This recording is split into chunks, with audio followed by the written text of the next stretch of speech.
কোন রঙের গরু দিয়ে কোরবানি করা উত্তম? একই পশুতে কোরবানি ও আকিকার অংশ রাখা যাবে কি না? কোরবানি দাতা কি নখ চুল কাটতে পারবে না? কোরবানির পশু হারিয়ে যাওয়ার পর আরেকটি ক্রয় করলে যদি প্রথমটিও পাওয়া যায় তাহলে কোরবানি দাতার করণীয় কি? শরীকে কোরবানিতে টাকা কম বেশি দিয়ে কোরবানি করলে কি কোরবানি হবে কিনা? ওজন করে পশু ক্রয় করে কোরবানি করলে কোরবানি হবে কিনা? এরপর প্রশ্ন হচ্ছে কোরবানির পশু জবাই করার নিয়ম কি? গর্ভবতী পশু কোরবানি দেয়া যাবে কি না? কোরবানির পশুর গোস্ত অমুসলিমদেরকে দেওয়া যাবে কিনা? কোরবানি করা ওয়াজিব নাকি সুন্নাহ? গরু কোরবানি দিলে সওয়াব বেশি নাকি ছাগল কোরবানি দিলে সওয়াব বেশি? শ্বশুর বাড়ি থেকে আনা পশু দিয়ে কোরবানি করতে পারবে কি? কোরবানির গোস্ত দিয়ে বিয়ের অনুষ্ঠানের নিয়ত করা যাবে কি? একটি গরুতে 3 জন কিংবা 5 জনে মিলে কোরবানি দিতে পারবে কি? কোরবানির পশুর চামড়া খাওয়া যাবে কিনা? ধার করে টাকা নিয়ে সেই টাকা দিয়ে কোরবানি করা যাবে কিনা? হরিণ, খরগোশ ও ঘোড়া দিয়ে কোরবানি দেওয়া যাবে কিনা? প্রথম প্রশ্ন হচ্ছে বাবার নামে কোরবানি দিলে নিজের ওয়াজিব কোরবানি আদায় হবে কি না?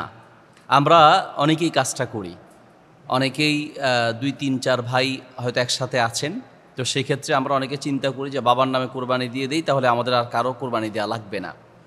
এর উত্তর হচ্ছে যদি পরিবারের প্রধান বাবা হিসেবে থাকেন, অর্থ সব কিছু যদি বাবার আয়ত্তেই থাকে, তাহলে সেই ক্ষেত্রে এক পরিবারে যৌথ যারা আছেন, কয়েক ভাই বা ভাই বোন যারাই আছেন, সকলের পক্ষ থেকে যদি বাবা কুরবানি করে দেয় তাহলে কুরবানি হয়ে যাবে। কিন্তু যদি ভাইয়েরা পৃথক পৃথক থাকেন আর সকলে বাবার দায়িত্বে না থাকেন, তাহলে বাবার পক্ষ থেকে কোরবানি দিলেও নিজের কোরবানি আদায় হবে না, কারণ সেক্ষেত্রে অর্থ বা আয় ব্যয় সব কিছু বাবার দায়িত্বে নেই, আর তাছাড়া ভাইয়েরা আলাদা আলাদা থাকে। তো এই সব ক্ষেত্রে হচ্ছে যে যার উপরে কোরবানি ওয়াজিব তার পক্ষ থেকেই কোরবানি দিতে হবে। আরেকজন বাবা, বড় ভাই বা অন্য কারো পক্ষ থেকে কোরবানি দিলে নিজের কোরবানি আদায় হবে না। যদি একই পরিবারে থাকেন এবং একসাথে থাকেন, যৌথ পরিবার, সেক্ষেত্রে যদি অথবা কোনো ছেলে যদি বাবার আন্ডারে থাকেন, ছেলে ইনকাম করে ঠিক আছে, কিন্তু সব কিছু বাবার কাছে জমা রাখে, আয় ব্যয় এগুলো দায়িত্ব বা পরিবারের প্রধান হিসেবে বাবাই দায়িত্ব পালন করে থাকেন, তাহলে সেই ক্ষেত্রে বাবা যদি কোরবানি করেন বা বাবার পক্ষ থেকে কোরবানি করেন, অর্থাৎ বাবার ওই পরিবারের পক্ষ থেকে, তাহলে সকলের পক্ষ থেকে আদায় হয়ে যাবে। এরপর প্রশ্ন হচ্ছে এক অন্ডকোষ বিশিষ্ট পশু দিয়ে কোরবানি দিলে তা আদায় হবে কি না? উত্তর হচ্ছে কোনো একটি পশুর যদি অন্ডকোষ একটি থাকে বা না থাকে বা কোনো সমস্যা থাকে, তো এই ধরনের পশু দিয়ে কোরবানি করলে কোরবানি হয়ে যাবে, কিন্তু কোরবানি পশু ক্রয় করার সময় একদম নিরেট কোনো সমস্যা মুক্ত দেখে ক্রয় করা উচিত। কিন্তু অন্ডকোষ একটা থাকা না থাকা এগুলো অনেক পশুর ক্ষেত্রে এটা সৃষ্টিগত বৈশিষ্ট্যও থাকতে পারে, সেক্ষেত্রে এটা দিয়ে পশু কোরবানি করলে কোরবানি হয়ে যাবে। এরপর প্রশ্ন হচ্ছে মানতের কোরবানির গোস্তর হুকুম কি, বা সেই গোস্ত কিভাবে বন্টন করবে? উত্তর হচ্ছে মানতের যে সকল পশু কোরবানি করা হবে, অর্থাৎ কোরবানি করার জন্য মানত করা যদি হয়ে থাকে এবং মৃত ব্যক্তি যদি ওসিয়ত করে যায়, এই রকম পশুর গোস্ত নিজে খাওয়া যাবে না, বরং এটা দান করে দিতে হবে। আমি আবার বলছি, কেউ যদি কোনো পশু মানত করে যে আমি এটা আল্লাহর রাস্তায় মানত করলাম, বা অনেক সময় বিপদ আপদে পড়ে অনেকে মানত করে যে আমার ছেলেটা যদি সুস্থ হয় তাহলে আমি আল্লাহর রাস্তায় একটা ছাগল দিব। বিশেষ করে মহিলারা এই ধরনের মানতগুলো বেশি করে। তো মানত আসলে করার ব্যাপারে ইসলাম অনুৎসাহিত করে, অর্থাৎ আমাদের দেশে যেভাবে মহিলারা কিছু হলেই মানত করে ফেলে, এইভাবে জগা খিচুড়ির মতো অহরহ মানত করা উচিত নয়। বাকি একান্ত কেউ যদি মানত করেই ফেলে তাহলে সেটা পূরণ করতে হবে। আমাদের দেশের মানুষ সাধারণত মহিলারা যেটা মনে করে থাকেন যে বোধহয় মানতের নিয়ত করলে সে রোগ থেকে বাঁচবে, এইটা আসলে ঠিক না। এতে করে জাস্ট শুধুমাত্র আপনার দানই হলো এক কথা বলতে গেলে। তো এই জন্য এইভাবে মানত করা উচিত নয়। আবার আমাদের দেশে শর্ত দিয়ে মানত করা হয়, যদি আমার ছেলে পাস করে তাহলে আমি আল্লাহর রাস্তায় একটা ছাগল দিব, যদি আমার ছেলে অসুস্থ হয় তাহলে একটা ছাগল দিব। তাহলে বোঝা যাচ্ছে যে আপনি আল্লাহকে শর্ত দিচ্ছেন, আল্লাহ যদি সুস্থ হয় দিব আর সুস্থ না হলে দিব না। তাহলে এটা এক ধরনের আল্লাহকে শর্ত দেয়া, হ্যাঁ, যে আল্লাহ আপনি যদি ছাগল চান আপনার রাস্তায় তাহলে আমার ছেলেকে সুস্থ করিয়ে দেন, পরীক্ষায় পাশ করিয়ে দেন, আর যদি না পাশ করান তাহলে কিন্তু আমি ছাগল বা গরু বা যা নিয়ত করেছি এটা দিব না। তাহলে বোঝা যাচ্ছে যে আল্লাহকে আমরা এক ধরনের শর্ত আরোপ করছি। এই জন্য স্বাভাবিক অবস্থায় মানত করা উচিত না। বাকি কেউ মানত করলে সেটা পূরণ করতে হবে। আর কেউ যদি কোনো পশু মানত করে থাকে তাহলে সেই পশুর গোস্ত নিজেরা কেউ কিছু খেতে পারবে না, এটা গরিব মিসকিনদেরকে দান করে দিতে হবে। কোরবানির পশুর গলায় বা শিঙে মালা পরিয়ে দেওয়া যাবে কিনা? উত্তর হচ্ছে, রাসূল সাল্লাল্লাহু আলাইহি ওয়াসাল্লাম কলাইদা বলে হাদি, যখন হজের হাদি যখন তিনি প্রেরণ করতেন তখন সেটাতে মালা লাগিয়ে দিতেন বা সেটাতে চিহ্ন দিতেন। তো এটাকে কেন্দ্র করে ওলামায়ে কেরামের দুটি পক্ষ, এক পক্ষের ওলামায়ে কেরাম বলেন যে রাসূল সাল্লাল্লাহু আলাইহি ওয়াসাল্লাম যেহেতু একটু সাজিয়ে দিতেন, মালা পরাতেন, আয়েশা রাদিয়াল্লাহু তাআলা আনহা বলেন যে আমি মালা তৈরি করে দিতাম। তো এই হাদিস অনুযায়ী অনেকে বলেন যে গরু বা উট ইত্যাদিতে যদি কেউ মালা পরাতে চায়, এটা সাজানোর জন্য রাসূল সাল্লাল্লাহু আলাইহি ওয়াসাল্লাম করেছেন হিসেবে এটা করা যেতে পারে। আর কেউ বলেছেন এটা হজের জন্য খাস। সব মিলিয়ে কেউ যদি আমাদের দেশেও কোনো গরু বা এরকম কোরবানির কোনো পশু যদি সাজাতে চায়, স্বাভাবিক নর্মালভাবে সাজাতে পারে, খুব অর্থ ব্যয় করা উচিত নয়। আর পাশাপাশি সাজাতে গিয়ে এটা যেন লৌকিকতা না হয় যে আমরা বিশাল গরু কিনেছি, মানুষকে এটা দেখাবো, রাস্তায় হেঁটে হেঁটে যত টাকা দিয়ে কিনেছে তার চেয়ে একটু বাড়িয়ে বলল দাম কত, কিনেছে হয়তো 1 লাখ টাকা, বাড়িয়ে বলল 1,20,000-30,000 টাকা, বা মানুষকে বোঝাতে চায় যে আমাদের চেয়ে বড় পশু এই এলাকায় কেউ ক্রয় করে নাই। এইরকম যদি হয় তাহলে তার কোরবানি পুরোটাই নষ্ট হয়ে যাবে। কারণ আল্লাহ সুবহানাহু ওয়া তাআলা বলেছেন, লা ইয়ানালাল্লাহু লুহুমুহা ওয়ালা দিমাউহা ওয়ালাকিন ইয়ানালুহুত তাকওয়া মিনকুম, তোমাদের পক্ষ থেকে কোনো কোরবানির গোশত, রক্ত কোনো কিছুই পৌঁছাবে না, বরং আল্লাহর কাছে তোমাদের তাকওয়া পৌঁছাবে। কাজেই সাজাতে গিয়ে যদি এরকম লৌকিকতা চলে আসে তাহলে তো কোরবানিটা নষ্ট হয়ে যাবে। বাকি এমনিতে কোরবানির পশু হিসেবে এটাকে যদি একটু কেউ সাজাতে চায় তাহলে এটা হারাম হবে না। কোরবানির গোশত 1 ভাগ সমাজের মাঝে বন্টনের জন্য রেখে দেওয়া হয় সমাজের পক্ষ থেকে, এর বিধান কি? উত্তর হচ্ছে, কোরবানির গোশত 3 ভাগ করা এটা উত্তম। যে 1 ভাগ হচ্ছে নিজেদের জন্য, 1 ভাগ হচ্ছে আত্মীয় স্বজনের জন্য, আর 1 ভাগ হচ্ছে গরিব মিসকিন যারা তাদের জন্য। বাকি নিজের আত্মীয় স্বজনের মধ্যে যদি গরিব মিসকিন বেশি থাকে তাহলে কেউ চাইলে 2 ভাগ করে 1 ভাগ নিজেদের আর 1 ভাগ হচ্ছে আত্মীয় স্বজনের মাঝে বিলিয়ে দিতে পারে। অথবা নিজের মধ্যে যদি গরিব মিসকিন খুব বেশি থাকে, খাবারের লোক বেশি থাকে, কথার কথা নিজেরাই যদি অত ধনী না হয়, নিজের ফ্যামিলি আশেপাশের লোকদেরকে যদি দিতে চায় তাহলে সেক্ষেত্রে 3 ভাগে বন্টন না করলেও চলবে, কিন্তু 3 ভাগে বন্টন করাটা উত্তম। 3 ভাগে ভাগ করা, এরপরে যদি কেউ 1 ভাগ সমাজের জন্য রেখে দেয়, সমাজে কিছু মানুষ দায়িত্ব নিয়ে, তাহলে অসুবিধা নাই। বরং অনেক ক্ষেত্রে এই দায়িত্ব না নিলে মানুষের মধ্যে কৃপণতার স্বভাব বেশি। এই জন্য সমাজের অথবা মসজিদের দায়িত্বশীল যারা আছেন, এলাকার সমাজের লোকেরা আছেন, তারা চিন্তা করেন যে অনেক গরিব মিসকিন আছে, তো তাদের জন্য এলাকার বিভিন্ন জন থেকে একটা ভাগ বা একটা অংশ তুলে এরপরে গরিব মিসকিনদের মাঝে বন্টন করে। তো এটা হারাম নয়। বাকি এক্ষেত্রে অনেকে বাড়াবাড়িও করে থাকেন, সেটা হলো বাধ্য করে দেয় যে এত কেজি দিতে হবে। এখন এই দিতেই হবে বাধ্য করে দেওয়ার কারণে দেখা যায় যাদের নিজের আত্মীয় স্বজনের মধ্যেই গরিব মিসকিন বেশি, তারা মনক্ষুণ্ণ হয়। চাপ প্রয়োগ করে, বাধ্য করে বা কেজি নির্ধারণ করে দিয়ে সমাজের দায়িত্বশীলরা এভাবে গোশত তুলে আরেকজনের মনে কষ্ট দেওয়া মোটেও উচিত হবে না। বরং আপনারা বলতে পারেন যে আমরা গরিব মিসকিনদেরকে দেওয়ার জন্য আমরা কিছু গোশত উত্তোলন করছি, আপনারা যতটুকু পারেন দেন। কেউ পারলে দিবে, আর কেউ দিতে না চাইলেও সেখানে বাধ্যবাধকতা নেই। শরীয়ত যেখানে বাধ্য বা ওয়াজিব করে দেয়নি যে আপনাকে 3 ভাগে ভাগ করতেই হবে, এটা যেহেতু শরীয়ত বা ইসলাম, রাসূল সাল্লাল্লাহু আলাইহি ওয়াসাল্লাম বাধ্য করে দেয়নি, সেখানে সমাজের দায়িত্বশীলরা কী করে বাধ্য করতে পারে? ইসলামই তো এখানে ছাড় দিয়েছে যে আপনি 3 ভাগে ভাগ করতে পারেন উত্তম, বাকি কোনো কারণে যদি 3 ভাগে ভাগ না করে সেখানে একটু কম বেশি করা হয়, সেটাও শরীয়তে বৈধতা রয়েছে। কোরবানি দাতা কি নখ চুল কাটতে পারবে না, এবং কোরবানি দাতার পরিবারের লোকেরাও কি কাটতে পারবে না? উত্তর হচ্ছে, জিলহজ মাসের চাঁদ দেখা যাওয়ার পর থেকে কোরবানির পশু জবাই করার আগ পর্যন্ত নবী সাল্লাল্লাহু আলাইহি ওয়াসাল্লাম বলেছেন, আরাদা আন ইউদহিয়া আহাদুকুম, যখন তোমাদের কেউ কোরবানির পশু জবাই করা বা কোরবানি করার নিয়ত করে, ফালা ইয়ামুসা শারাহু ওয়ালা বাশারাহু, শারাহু ওয়া বাশারাহু, সে যেন তার চুল অথবা তার নখ বা পশম ইত্যাদি কর্তন না করে। এই হাদিস অনুযায়ী আরাদা আন ইউদহিয়া, যে ব্যক্তি কোরবানির পশু জবাই করতে চায়, মানে কোরবানি করতে চায়, তাদের জন্য এই বিধানটা আবশ্যক। বাকি এটা কি শুধুমাত্র যিনি কোরবানি করবে, যার পক্ষ থেকে কোরবানি করবে তার জন্য এই বিধান, নাকি সকলের জন্য বিধান? ওলামায়ে কেরামের 2টি বক্তব্য আছে। এক পক্ষের ওলামারা বলেন যে এটা শুধুমাত্র যিনি কোরবানি করবেন তার জন্য এই বিধান প্রযোজ্য, আর এক পক্ষের ওলামায়ে কেরাম বলে যে না, এটা হাজিদের সাথে একটা মিল রাখার জন্য সকলে আমলটি করা উচিত। দুই পক্ষের ওলামাদের বক্তব্য মিলে আমরা বলতে পারি, যিনি কোরবানি করবেন বা যার পক্ষ থেকে কোরবানি করা হবে তিনি তো অবশ্যই নিজের পশম, চুল এবং নখ ইত্যাদি কাটা থেকে বিরত থাকবেন। পাশাপাশি যারা বা যাদের পক্ষ থেকে কোরবানি করা হবে না তাদের উচিত হচ্ছে এই কাজ থেকে বিরত থাকা। এটা সতর্কতামূলক মত হিসেবে, এহতিয়াতি মত হিসেবে এই মতটাই সবচেয়ে গ্রহণযোগ্য এবং সবচেয়ে বেশি সতর্কতা অবলম্বন হয়, বিধায় এই মতটা গ্রহণ করা উচিত। অর্থাৎ জিলহজ মাসের চাঁদ দেখা যাওয়ার পর থেকে কোরবানির পশু জবাই করা আগ পর্যন্ত আমরা সকলেই হাত, পায়ের নখ, চুল, পশম ইত্যাদি কাটা থেকে বিরত থাকব। যদি ভুলে কেউ কাটা শুরু করে দেয়, যখনই স্মরণ আসবে তখনই কাটা থেকে বিরত থাকতে হবে। একটা আঙ্গুল কেটে ফেলছে, নখ, কথার কথা অনেক সময় এরকম হয় যে অন্যান্য সময় কাটতে গিয়ে যেহেতু ওখানে একটু লম্বা হয়ে যাচ্ছে, মোচ একটু লম্বা হয়ে গেছে বা অন্যান্য পশম একটু লম্বা হয়ে গিয়েছে, তো সেই ভুলে কাটা শুরু করেছে। যখনই স্মরণ আসবে তখনই এই বাকি অংশ কাটা থেকে বিরত থাকবেন, তাহলে আল্লাহ তাআলা মাফ করবে।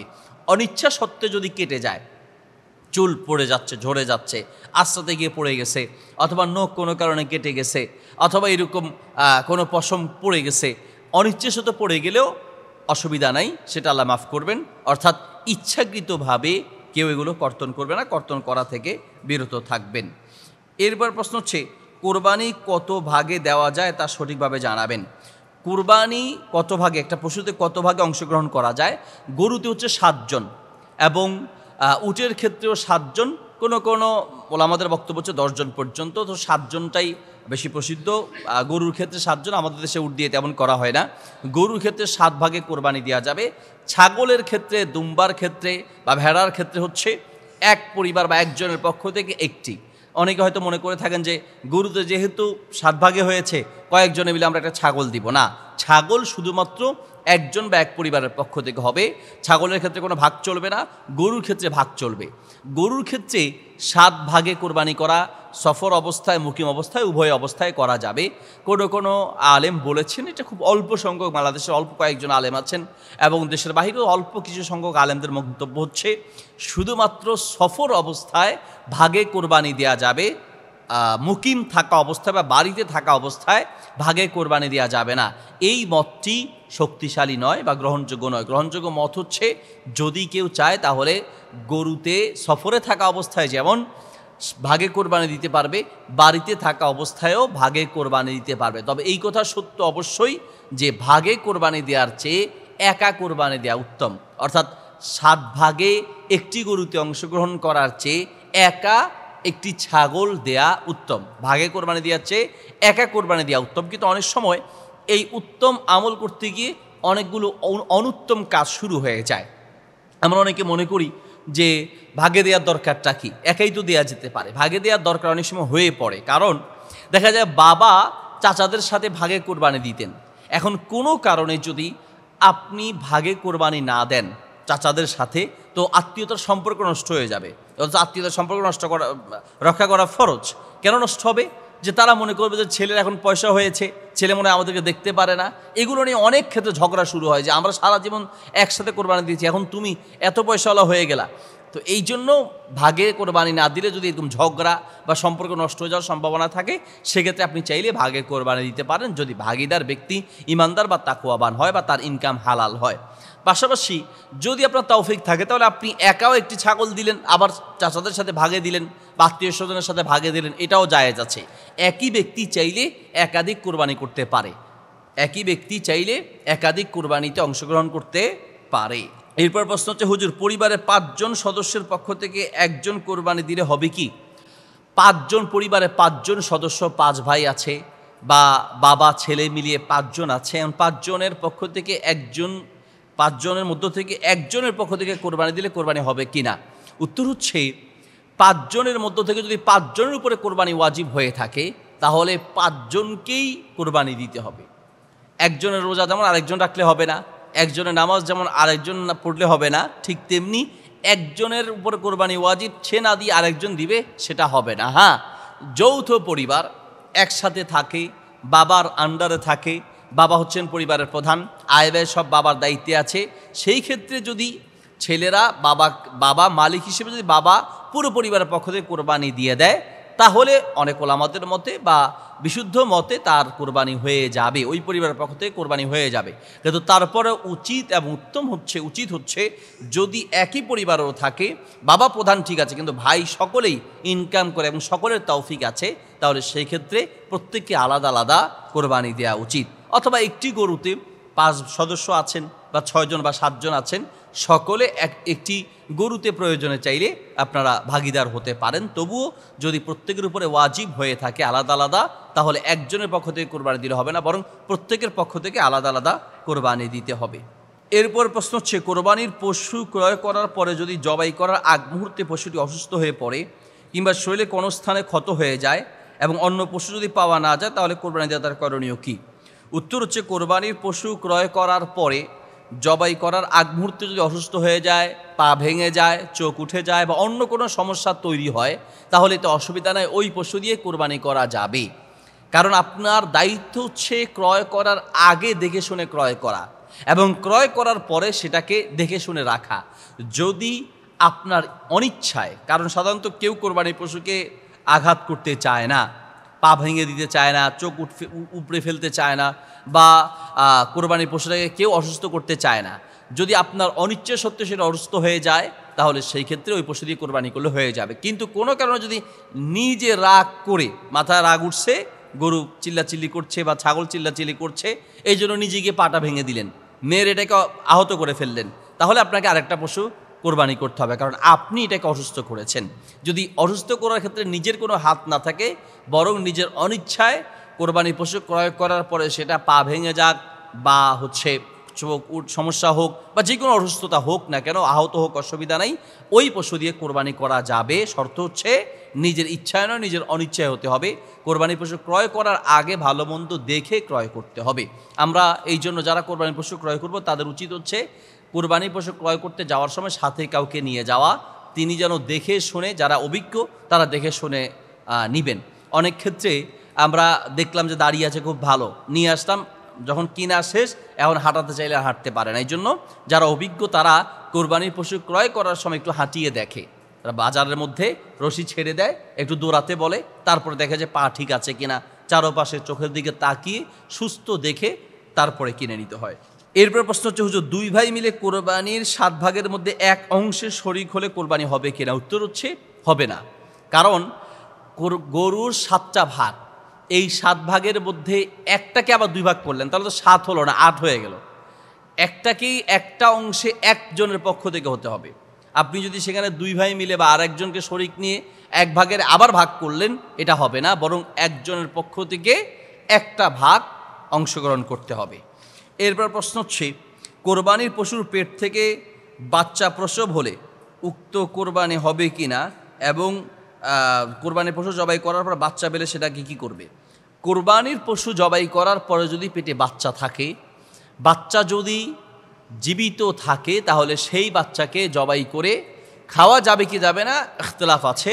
বিশুদ্ধ মত হচ্ছে সেটাকে দান করে দেয়া। কোরবানির পশু জবাই করার পরে সেটার পেটে যেই বাচ্চাটা পাওয়া যাবে, সেই বাচ্চাটা যদি জীবিত থাকে সেটাকে জবাই করে সেটা দান করে দেওয়াটা উচিত। যদি মৃত থাকে তাহলে খাওয়া যাবে কি না, এটা নিয়ে ওলামাদের মাঝে 2টি মত আছে। কোনো কোনো ওলামাদের মত হচ্ছে যাবহুল জানিন যাবহু উম্মিহি, অর্থাৎ মাকে জবাই করার মাধ্যমে বাচ্চা এমনিতে জবাই হয়ে গিয়েছে, না মরা হলেও খাওয়া যাবে, এটা এক পক্ষের ওলামাদের মত। আর এক পক্ষের ওলামাদের মত হচ্ছে মৃত হলে খাওয়া যাবে না। 2 পক্ষের ওলামাদের মত মিলে যেটা বলা যায় তা হচ্ছে যে এটা যদি আপনার রুচিতে কুলে আপনি খেতে পারেন, তবে না খাওয়াটাই আমার মতে উত্তম হবে, যেহেতু না খাওয়ার পক্ষে আমাদের মত রয়েছে। আর তাছাড়া এটা রুচিতেও আসলে অনেক ক্ষেত্রে বাধা দিবে। এই জন্য মৃত হলে সেটা খাওয়ার প্রয়োজন নাই, জীবিত হলে সেটাকে জবাই করে তারপর এটা দান করে দিবেন।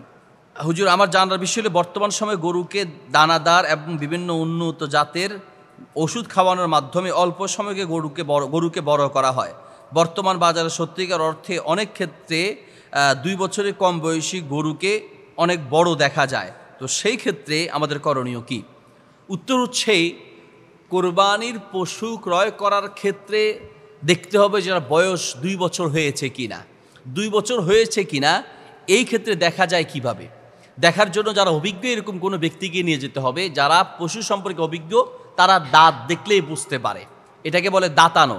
আমরা অনেক ক্ষেত্রেই আমাদের কাছে প্রশ্ন আসে যে কোরবানির পশু না দাতালে সেটা দিয়ে কোরবানি করা যাবে কি না। কোরবানির পশু দাতানো না দাতানোর সাথে কি সম্পর্ক? হাদিসে আছে, নবী সাল্লাল্লাহু আলাইহি ওয়াসাল্লাম বলেছেন, লা তাযবাহু ইল্লা মুসিন্না, যদি কোনো কোরবানির পশু না দাতায় তাহলে সেই পশু দিয়ে তোমরা কোরবানি করো না। দাতানো মানে যদি দাঁত উঠে তাহলে এটা 2 বছর পার হয়েছে বোঝা যায়, অর্থাৎ দুধের যে দাঁত পড়েছে সেটা পড়ে, দুধের যে দাঁত ছিল সেটা পড়ে নতুন করে দাঁত উঠে, এটাকে বলে দাঁতানো। এই যদি দাঁতায় তাহলে অবশ্যই গরুটার বয়স 2 বছর হয়েছে বোঝা যাবে। কিন্তু অনেক ক্ষেত্রে এমন হয় যে পশুটার বয়স 2 বছর পার হয়ে গেছে কিন্তু তার দাঁতায় নাই, মানে নতুন দাঁত উঠে নাই, তাহলে সে পশু দিয়ে কোরবানি করা যাবে যদি বয়স 2 বছর হয়। অর্থাৎ বয়স 2 বছর হওয়া শর্ত, দাঁতানো না দাঁতানো শর্ত নয়। কিন্তু দাঁতানোটা দেখা উচিত এই জন্য যে দাঁতানোর মানে আপনি শিওর হলেন যেটা 2 বছর বয়স পার হয়েছে। এখন আমরা বুঝবো কিভাবে? যারা অভিজ্ঞ তারা হয়তো বুঝতে পারবে, কিন্তু যাদের অভিজ্ঞতা কম, আমরা সাধারণ মানুষ, আমরা অনেকে হয়তো বুঝতে পারবো না যেটা বয়স 2 বছর হয়েছে কিনা। দেখতে অনেক মোটা তাজা মনে হবে যে এটার বয়স অনেক বেশি হয়েছে, কিন্তু বাস্তবে দেখা যাবে যে এটা 2 বছর নয়, বরং আরও কম। তাহলে আমাদের করণীয় কি? আমাদের করণীয় হচ্ছে আমরা এই ক্ষেত্রে গরুর যিনি মালিক আছে তাকে জিজ্ঞেস করব, ভাই এটা বয়স কত হয়েছে। উনি যদি বলেন যে বেশি হয়েছে, আপনি একটু যাচাই বাছাই করবেন। যদি আপনার কথা জিজ্ঞেস করার পরে গরুর যে মালিক সে যা বলবে সেটার উপরে বিশ্বাস করে আপনি ক্রয় করেন, বয়স যদি 2 বছরের কমও হয় আপনার এটা আল্লাহ কবুল করে নেবেন, কারণ আপনার দরকার ছিল জানতে চাওয়ার। এখন মিথ্যা বলেছে গুনাহগার সে হবে, আপনি গুনাহগার হবেন না, আপনার কুরবানি আল্লাহ তাআলা কবুল করে নেবেন, কারণ এখানে আপনার কোনো কিছু করার নেই। নবী সাল্লাল্লাহু আলাইহি ওয়াসাল্লাম বলেছেন যে যখন আবার উম্মতের মধ্যে কেউ ইদা নাসিয়া কোনো ভুল করে থাকে, আখতা না জেনে করে থাকে, তাহলে আল্লাহ সুবহানাহু ওয়া তাআলা সেটা মাফ করে দিবেন, কারণ না জেনে আমরা ভুলটা করেছি, এটা আল্লাহ তাআলা মাফ করবেন। এরপরের প্রশ্ন হচ্ছে, মৃত ব্যক্তির ওসিয়ত করা কোরবানির গোশত কি আত্মীয়রা খেতে পারবে? উত্তর হচ্ছে, মৃত ব্যক্তির ওসিয়ত করা, একটা হচ্ছে ওসিয়ত করা আর একটা হচ্ছে মৃত ব্যক্তির পক্ষ থেকে এমনিতে কোরবানি দেওয়া, দুটার মাঝে পার্থক্য আছে। অর্থাৎ অনেক সময় এমন হয় যে বাবা ইচ্ছে করেছিলেন যে আগামী বছর তিনি কোরবানি করবেন, বা কয়েক মাস পরে কোরবানির সময় আসতেছে, কোরবানি করার জন্য বাবা চিন্তা করেছিলেন, কোনো কারণে বাবা মারা গিয়েছেন, করতে পারেন নাই, বাবা বলে যান নাই যে আমার পক্ষ থেকে আমি মরে গেলেও করবা, এরকম ওসিয়ত করেন নাই। এমনিতেই চিন্তা করলো ছেলেরা যে বাবা তো কোরবানি করতে চেয়েছিলেন, মা কোরবানি করতে চেয়েছিলেন, মারা গিয়েছেন, আচ্ছা আমি আমার বাবার পক্ষ থেকে এটা কোরবানি করব, আমি মায়ের পক্ষ থেকে কোরবানি করব। এটা কিন্তু ওসিয়ত নয়, বরং এটা নিজের পক্ষ থেকে, নিজের অন্তর থেকে, নিজের আকৃষ্ট হয়েই হচ্ছে মা বাবার পক্ষ থেকে কোরবানি করতে চাচ্ছেন। এই রকম হলে এটা ওসিয়তকৃত বা মানতের মতো নয়। এই পশুর গোশত চাইলে নিজেরা খেতে পারবেন, তবে এই কথা সত্য, দান করে দেওয়া উত্তম, পুরোটাই দান করে দেওয়া উত্তম।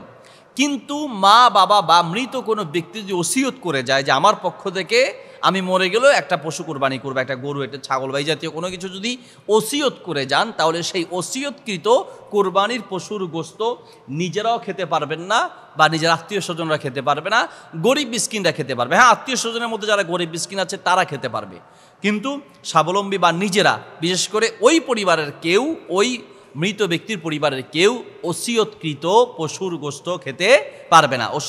মৃত ব্যক্তির ওসিয়তকৃত পশুর গোশত এবং হচ্ছে মানতকৃত পশুর গোশত নিজেরা খেতে পারবেন না, এটা দান করে দিতে হবে। ওসিয়ত না করা পরেও যদি মৃত ব্যক্তির পক্ষ থেকে কোরবানি করা হয়, সেই পশুর গোশত না খাওয়াটাই উচিত। অনেক আলেম এক্ষেত্রেও বলেছেন যে না, সেটাও দান করে দিতে হবে, এই জন্য দান করে দেওয়া উত্তম। কিন্তু অনেক ওলামা একরামের মত হচ্ছে খেতে পারবেন, তো কেউ খেতে চাইলে, ওসিয়ত না করলে খেতে চাইলে খেতে পারবেন, কিন্তু না খাওয়াটাই ভালো। একই পশুতে কোরবানি ও আকিকার অংশ রাখা যাবে কি না, খুবই জটিল এবং খুবই মতভেদপূর্ণ প্রশ্ন। এটা অনেকের জানতে চাওয়ার একটা বিষয়। দেখুন, রসুল সাল্লাল্লাহু আলাইহি ওয়াসাল্লাম এবং সাহাবায়ে কেরাম যেই কোরবানি করেছেন, গরু বা ছাগল অথবা উট যা কিছু করেছেন, রসুল সাল্লাল্লাহু আলাইহি ওয়াসাল্লাম বা সাহাবায়ে কেরামের কেউ কোরবানির পশু কোরবানি করার সময় তার সাথে আকিকা সংযুক্ত করেছেন এমন কোনো সরাসরি স্পষ্ট কোনো হাদিস পাওয়া যায় না। রাসূল সাল্লাল্লাহু আলাইহি ওয়াসাল্লাম কখনো কোরবানির সাথে আকিকা করেছেন এমন দলিল পাওয়া যায় না, সাহাবায়ে কেরাম করেছেন এমন পাওয়া যায় না। এই জন্য এক পক্ষের ওলামাদের, আরবের ওলামাদের মত এবং অনেক ওলামাদের মত হচ্ছে যে কোরবানি পশুর সাথে আকিকা দেয়া যাবে না। আরেক পক্ষের ওলামায়ে কেরামের মত হচ্ছেন ওনারা বিভিন্ন দলিলের ইঙ্গিত থেকে এই মাসালা দিয়ে থাকেন যে কোরবানির পশু এটা যেমন আল্লাহর জন্য জবাই করা হচ্ছে, আকিকাও আল্লাহর জন্যই করা হচ্ছে। আকিকাও সেই আল্লাহর জন্য জবাই করা, আর কোরবানিটা আল্লাহর জন্য জবাই করা। তো কাজেই কেউ যদি চায় তাহলে কোরবানির পশুর সাথে আকিকাও দিতে পারবে। এটা এক পক্ষের হলো আমাদের মত। তো দুই পক্ষের হলো আমাদের মত মিলিয়ে আমরা যেটা বলতে পারি তা হচ্ছে আমাদের উচিত সরাসরি রাসূল সাল্লাল্লাহু আলাইহি ওয়াসাল্লাম যে আমলটি করেছেন, সাহাবায়ে কেরাম যেভাবে করেছেন সেটা করলে আর কোনো ইখতিলাফ থাকলো না। অর্থাৎ কোরবানির পশুর সাথে আকিকা না দেওয়াটাই উচিত। যদি আপনি কোরবানির পশুর সাথে আকিকা না দেন তাহলে আর কোনো ইখতিলাফ থাকলো না। কিন্তু কোরবানির পশুর সাথে যদি আকিকা দেন তাহলে অনেক আমাদের মধ্যে হবে, আর অনেক আমাদের মধ্যে হবে না। তাহলে আপনি একটা ইখতিলাফে পড়ে গেলেন। এর জন্য আমি উৎসাহ দিব এবং আমি বলবো যে আপনারা আকিকা দেওয়ার জন্য একটা ছেলের পক্ষ থেকে একটা ছাগল, অথবা একটা মেয়ের পক্ষ থেকে একটা ছাগল, ছেলের পক্ষ থেকে একটা, ছেলের পক্ষ থেকে দুইটা ছাগল দেওয়া উত্তম। দুইটা না পারলে আপনার আর্থিক যদি দুর্বলতা থাকে আপনি একটিও দিতে পারবেন, একটি দেওয়ার পক্ষেও রেওয়ায়াত আছে। তাহলে যেহেতু একটা ছাগল আলাদা দেওয়া যাচ্ছে, আপনি আকিকাটা আলাদা দিবেন। আবার ছাগল দিয়ে আকিকা দেওয়া উচিত, গরু দিয়ে দেওয়া যাবে কিনা এটা নিয়ে ইখতিলাফ আছে। গরু দিয়ে দেওয়া যাবে, যদি দিতে চান তাহলে একটা গরু আকিকার জন্য একটা গরু দিয়ে দিতে হবে। হ্যাঁ, আবার অনেকে এক গরুতে 7 জনের আকিকার নাম ঢুকিয়ে দেন, নিজের বাপ দাদা এরকম মিলিয়ে 7 জনের নাম দিয়ে দেন। এটাও আরেকটা ইখতিলাফ। তো এত ইখতিলাফ আর এত মতভেদে না গিয়ে ছাগল দিলে সবচেয়ে উত্তম। হ্যাঁ, আয়েশা রাদিয়াল্লাহু তাআলা আনহা পক্ষ থেকে উট দিয়ে আকিকা দেওয়ার একটা রেওয়ায়াত পাওয়া যায়, সেই অনুযায়ী অনেকে গরু দিয়েও আকিকা দেওয়ার পক্ষে মত দিয়েছেন। গরু দিয়ে আকিকা দিলে আকিকা হয়ে যাবে, কিন্তু সবচেয়ে উত্তম হচ্ছে রাসূল সাল্লাল্লাহু আলাইহি ওয়াসাল্লামের আমলের সাথে সবচেয়ে সুন্দর মিলবে যদি ছাগল দিয়ে আকিকা দেওয়া যায়। মূল কথা হচ্ছে যে আকিকা আমরা আলাদা দেওয়ার চেষ্টা করব, কোরবানির সাথে আকিকা না দেওয়াটাই উত্তম হবে। কোরবানি যদি জেনে বা না জেনে চুরি করা গরু হয় তাহলে সেই ক্ষেত্রে ওই পশু দিয়ে কোরবানি দিলে কোরবানি হবে কি না? কোরবানি দাতা যদি জেনে থাকেন যেটা চুরি করা গরু, চুরি করে নিয়ে আসছে, আপনি জানলেন, তাহলে আপনি হারাম একটা পশু ক্রয় করলেন। চুরি করাটা কেন কিনলেন? হয়তো এই উদ্দেশ্যে যে চুরি করাটা কিনলে একটু কম দামে পাওয়া যায়। অনেক সময় আমরা পুরাতন মার্কেট থেকে অনেকে মোবাইল কিনে অথবা পোশাক জুতা এই সেই কিনে, সেক্ষেত্রে আপনার অবশ্যই খোঁজ দিতে হবে এটা চুরি কিনা। যদি আপনি শিওর হন যে হ্যাঁ এটা চুরিকৃত, হ্যাঁ পুরাতন অনেক কিছু হয় যে ইউজ করা, মানুষ ইউজ করেছে কয়দিন ভালো লাগে না বিক্রি করে ফেলেছে, সেটা আপনি নিতে পারেন।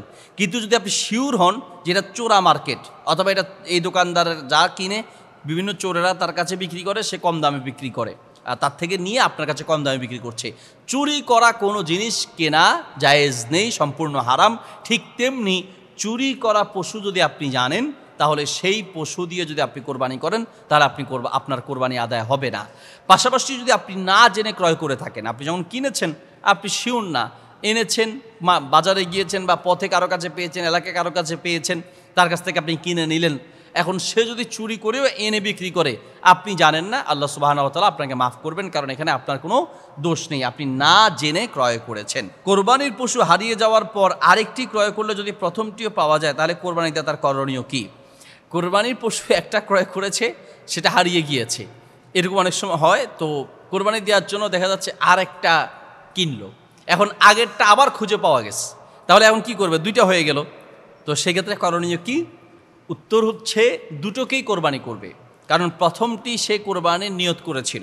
কেউ কেউ বলেছেন যে যে কোনো একটা দিলে হবে, কিন্তু বিশুদ্ধ মত এবং গ্রহণযোগ্য মত হচ্ছে এটাই যে দুটোই কোরবানি করবে, কারণ এটা ওয়াকফের মতো, অর্থাৎ আপনি প্রথমটা যেটা ক্রয় করেছেন সেটা কোরবানির উদ্দেশ্যে ক্রয় করেছেন, পরেরটা আপনি কোরবানির উদ্দেশ্যে ক্রয় করেছেন। তো ওয়াকফের মতো হয়ে যাওয়াতে উচিত হচ্ছে আপনি দুটোকেই কোরবানি করে দিবেন। আল্লাহ তাআলা আপনাকে হয়তোবা ডাবল সওয়াব দিবে, দুটি হওয়াতে আপনাকে আল্লাহ তাআলা দ্বিগুণ সওয়াব দিবেন। কোরবানি করার ক্ষেত্রে 5 জনে দিল 20,000 করে, একজন দিল 10,000 টাকা, তখন কি কোরবানি হবে? সম্ভবত এটা বোঝাতে চেয়েছেন, সেটা হচ্ছে যে কোরবানির পশু ক্রয় করার ক্ষেত্রে প্রত্যেকে তো সমান টাকা দেওয়ার কথা। এখন কেউ যদি একটু কম দেয়, ধরেন 20,000 করে দেওয়ার কথা, একজন হয়তো 10,000 টাকা দিল, তাহলে সেক্ষেত্রে কোরবানি হবে কিনা? উত্তর হচ্ছে প্রত্যেকে 20,000 দেওয়ার কথা, একজন 10,000 দিয়েছে, বাকি ভাগিদাররা যদি মেনে নেয় বা কেউ যদি তার সাথে অংশগ্রহণ করে তাহলে অসুবিধা নেই। অর্থাৎ একজনের টাকা একটু কম থাকার কারণে বা তিনি কম দিয়েছেন, বাকিরা মেনে নিয়েছেন, পশু ক্রয় করার ক্ষেত্রে সমান ভাগে এবং গোশত সমান ভাগে বন্টন হবে। যদি এই নিয়তে একজন কমও দিয়ে থাকে তাহলে তার কোরবানি হয়ে যাবে, অসুবিধা নেই, বাকি ভাগিদাররা মেনে নিলে এতে অসুবিধা থাকবে না। এরপর প্রশ্ন হচ্ছে শরীকে কোরবানিতে টাকা কম বেশি দিয়ে কোরবানি করলে কি কোরবানি হবে কি না? এর উত্তর হচ্ছে এটাই যে যদি 7 জনে মিলে কোরবানি দিচ্ছে বা 5 জন বা 6 জনে মিলে কোরবানি দিচ্ছে, সেক্ষেত্রে কারো টাকা যদি কম হয় বা কারো টাকা বেশি হয়, আর সকলে যদি এই বিষয়ে কোনো মতভেদ না থাকে বা কারো প্রতি কারো যদি দাবি না থাকে, সবাই যদি একমত হয়, কোনো মনক্ষুণ্ণ না থাকে, তাহলে এই পশু দিয়ে কোরবানি করা যাবে এবং প্রত্যেকের কোরবানি কবুল হয়ে যাবে, অসুবিধা নেই। কারণ হাদিয়ার পশু দিয়েও তো কোরবানি দিলে কোরবানি হয়। কেউ আপনাকে হাদিয়া দিয়েছেন, কোরবানি করার জন্য টাকা দিয়েছেন, সেটা দিয়ে আপনি কোরবানি করতে পারেন। কেউ আপনাকে কোনো একটা ছাগল, গরু বা কোনো একটা পশু হাদিয়া দিয়েছে, গিফট করেছে, উপহার হিসেবে দিয়েছে, সেটা দিয়েও কোরবানি করা যাবে। ঠিক তেমনি আপনি কিছু টাকা দিলেন, আরেকজন কিছু টাকা আপনাকে সহযোগিতা করলো, সেটা দিয়েও কোরবানি করা যাবে। এই ক্ষেত্রে আপনার পরিপূর্ণ টাকা আপনাকে দিতে হবে এমনটা আবশ্যক নয়। এরপর প্রশ্ন হচ্ছে, মুফতি সাহেব, ওজন করে পশু ক্রয় করে কোরবানি করলে কোরবানি হবে কি না? বর্তমানে গরু ছাগল ওজন করে বিক্রির প্রবণতা দেখা দিয়েছে। এতে কিছু মাওলানা বলেছেন যে এভাবে ক্রয় বিক্রয় জায়েজ আছে, আর কেউ বলছেন যে ক্রয় এভাবে জায়েজ নাই, আমাদের করণীয় কি?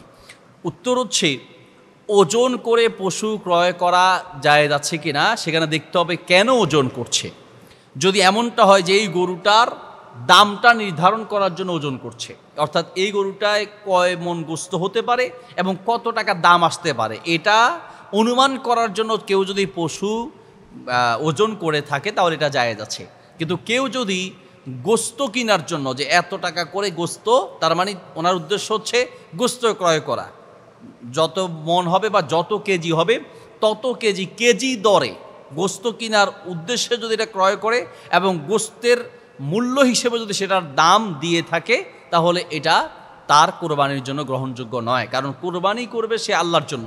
এখন দেখা যাচ্ছে যে সে এখানে গোস্ত হচ্ছে দাম হিসেবে কিনছে। আমরা বাজারে গিয়ে যেমন কেজি দরে কিনি, তো একটা গোস্ত, একটা গরু উঠিয়ে দিয়ে বা এটার দাম উঠিয়ে পাল্লার মধ্যে বসে যেটা কত কেজি হতে পারে, এত কেজি, তাহলে আপনি কেজি কত করে ধরবেন বলেন? তাহলে বোঝা যাচ্ছে যে সে কি কিনছে, গোস্ত কিনতেছে, তাই না?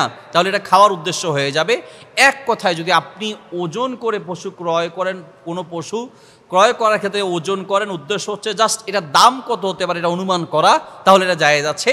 কিন্তু গোস্ত খাওয়ার উদ্দেশ্যে যদি বা কেজি দরে গোস্ত নেওয়ার জন্য যদি আপনি এটা ওজন করে থাকেন, তাহলে আপনার কুরবানির যে উদ্দেশ্য, সেই উদ্দেশ্য হাসিল হবে না।